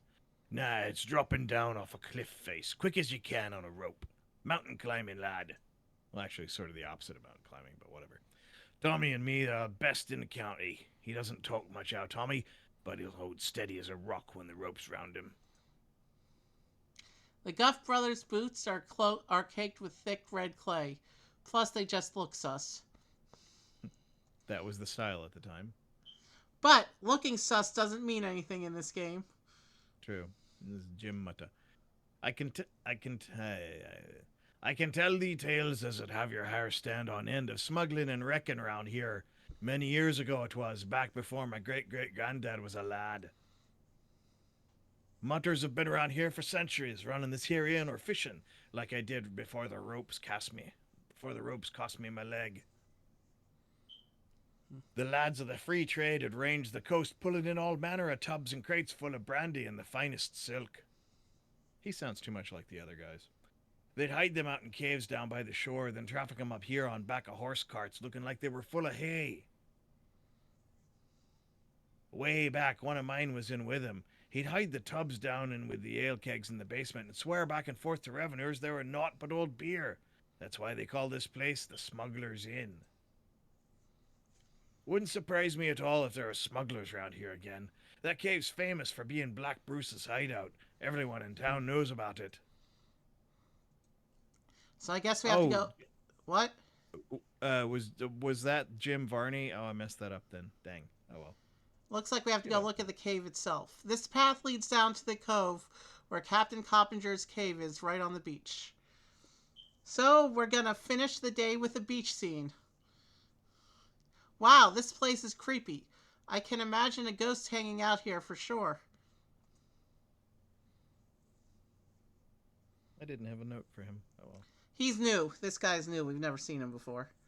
Yeah, no, I was looking up the note for Mutter. Let's see. We've had this cave locked up for months, since last perch season. When I come to check on it last Saturday, I found the padlock busted and everything inside all messed about, me boy. All the pots and traps inside were turned upside down and pushed aside. I reckon it's old Black Bruce come knocking after his old stores, whatever. He was hanged, you know, for shooting one of the king's revenuers. He's come back, you see, come to fetch his booty and get his revenge on those that took his cave. All right, we've seen everything there is to see. Let's look at these clues. I think it's the Guff brothers, but let's be sure. YouTube keeps recommending the Ernest films, so every Jim brings up that name in my mind. I actually did Jim Varney as one of the characters, but I can't remember who it was. It might have been him. I don't know. I'll have to go back and look. All right. Black Bruce, a smuggler, and look people. The cave contained pythons and piles of rope. Melon rope. Okay, so the pitons are an important clue, I think. Yeah, and the red clay was covered with prints from yeah. boots. Yep. Predators, this is dinosaur We stuff. don't need. The eggshells found in the cave belong to peregrine falcons. Yes, maybe. Falcon eggs are very valuable. That might be a clue. Or it might just be a general statement of fact. Endangered species. With like tea, wine, chocolate. Yeah. Smugglers sometimes pursued and caught by revenuers. Often pass down the tricks of their trade to their sons, creating families of smugglers. All right. I want to get the ones that we want. The cliff faces. We want the pythons. Yep. Break in the cave. Miss Feckham spends a lot of time at the seashore. She's seen a pair of falcons. She saw the falcons, but let's look at the rest of the clues. We only get 2 more clues. Yeah, the fishing accident, no. And no for Jim Mutter. Saw the ghost, yeah, no, that makes sense. The Guff brothers, expert mountain climbers, that might be one. I think it's ghost. Let's go back and get the clue about seeing the falcons at the cliffs. Yep, there we go. And it's going to be the Guffs. Do you agree? I agree, yep. I believe we've cracked the case. We never even talked to Black Bruce, did we? He's a ghost. Of course we wouldn't have seen him. Well, he was listed as a suspect. Yeah, because if the clues point to actual ghost activity, then you can select the ghost. But we've seen cases before where people said, "Hey, there's a ghost," or some other weird supernatural character, and it turned out to be a real person. So. Yep. Inspector Blodgett pointed us down the right track. He suggested that the cave may have been used to smuggle birds' eggs out of the country. The case file at Scotland Yard said that nylon ropes and pythons were found in the cave. Dr. Mercury told us the eggshells found in Captain Coppinger's cave belonged to the rare peregrine falcon. The peregrine falcon is protected under British law because it is an endangered species. To get around this law, people sometimes steal the birds' eggs from nests and smuggle them to countries where they can sell them to falconers. I really hate how George Lucas keeps messing with Star Wars. It's not the peregrine falcon, it's the Millennium Falcon. We found out at the Natural History Museum that peregrine falcons nest on steep cliff faces. Mrs. Feckham told us that she has seen a pair of falcons down at the cliffs. The Guff brothers told us that they don't often go down to the foot of the cliffs, but their boots were covered in the red clay that's found down by the cave. But most important of all, the Guff brothers are expert mountaineers. They would use pythons and nylon ropes to rappel down the cliffs. The perfect way to steal peregrine falcon eggs. And the scrapbook once again. Smuggling ring exposed. Smuggling once again troubled the coast of Devon this week. Not brandy or tea this time, but endangered birds' eggs, said Sergeant Blodgett of Scotland Yard. It was detective work by Uncle Evie and Jake Eagle that cracked the shell of this one, Blodgett said. Uncle found the evidence that led to the arrest of Tommy and Billy Guff, the mountain climbing duo who had been stealing peregrine falcon eggs from nests on the cliffs. The Guff brothers planned to illegally smuggle the eggs to would-be falconers in the Middle East, said birdwatcher Dorothy Feckham. But falcons belong here in the wild. Miss Feckham and her Bird Fanciers Club have volunteered to set up cliff patrols to keep a lookout for peregrine falcon nests and deter future thieves. All right, so I think that's called a night. The We have case is closed. we're going to plan on doing the last 7 next stream. If we end up not being able to get through all 7 because stamina or endurance or whatever, and we have to can it, I'd say let's can it after. If we decide we're gonna can it, let's can it after 5 because it feels weird to end a stream with just 1 mystery left to go in the casebook. But Yeah. let's shoot for doing the remaining 7. But if we have to do like on the following stream, like 2 more, and then it all depends on how long we're able to go next time. We're hitting the 4-hour mark this time, but so yeah, doing 7 is gonna be a long stream. Yeah, we're more or less like exactly at 4 hours or very close to it. And it's 2:45 in the morning, which by the way is way later than you usually stream, but we got a late start. All right, speaking of canning it, if someone is listening to Bach and you can can it, what are you doing? All right, I'm gonna go psychedelic for another minute as I find a raid out. Go psychedelic? Oh, with the repeating screen. Okay. Peregrium Falcon is also in the chat. Peregrium Falcon. That's pretty awesome. I'm just... All right, if you're going to do a raid, I'll just tell you, let's communicate sometime tomorrow about tomorrow night if we feel like doing that. Yeah. Because I really don't have anything planned, and I'm not sure what I'm going to do. I'm going to give Manny first dibs because I know he's waiting to actually teach me the game, and tomorrow being Saturday is perfect. So I'm just checking. All right, just keep me posted. Yeah. But in the meantime, I'm gonna go ahead and do my sign off and get out of here. And all right, and I'll go ahead and drop the. It looks like in terms of musicians, it looks like John Lee is actually live tonight, and not doing his hour piano medley marathon thing. Yeah. He generally tries to keep his channel up even when he's not actually there. So he has like this 2-hour loop of a piano medley. It's really epic. I listened for a while one time, but he's actually there tonight. So I'm going to raid into John Lee. Anything you want to say before I pass my audio onto the raid? I'm just thanking everyone for joining us this evening. We'll do something tomorrow. I will do something tomorrow. I don't quite know what yet, but I'll figure something out. It'll be hopefully interesting. Last comment. And looking ahead, we're hoping to do something. We're hoping to do something together in May for Star Wars month, but we still have to figure out what that might be. Yeah, one last quick little thing before you raid out. Looking at archive.org and have a 1 terabyte drive next to me, trying not to let the ADHD take over. Archive.org is fantastic. It's a resource. But yeah, I'm gonna bail as well. We are at 4 hours in exactly a minute and a half. So I'm gonna go ahead and drop. Thank you once again, Chief, for joining us tonight. Plenty of opportunities for good comedic riffing sort of stuff based on comments. So appreciate that. But yeah, I'm gonna go ahead and go to the good night screen, and I'm gonna get off the audio link with Evie, and I'll let you do your thing. And do you have anything else, Evie, that you want to say? Tomorrow is most likely gonna be Fortnite if my nephew is available because he wants to teach me Fortnite, and if he's not available tomorrow, then I'll probably do the zoo game again. Even though I have 5 Lego Mario streams in the queue, I don't want to be opening up any more Lego until I Yeah. can get the storage back under control. I feel you. All right. Well, you have a good evening, sir, and good evening to Chief and anyone else that might be out there watching. Thanks for watching, and I'm gonna close in 3, 2, 1. Everybody have a great. Yeah, have a good night. We're raiding out to John Lee now, and I'll see you all. Well, it's going to be tonight. It's early in the morning. It's Saturday already, so I'm going to see you guys tonight, most likely.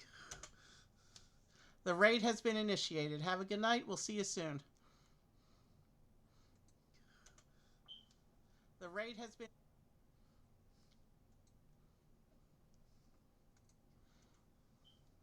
The raid has been...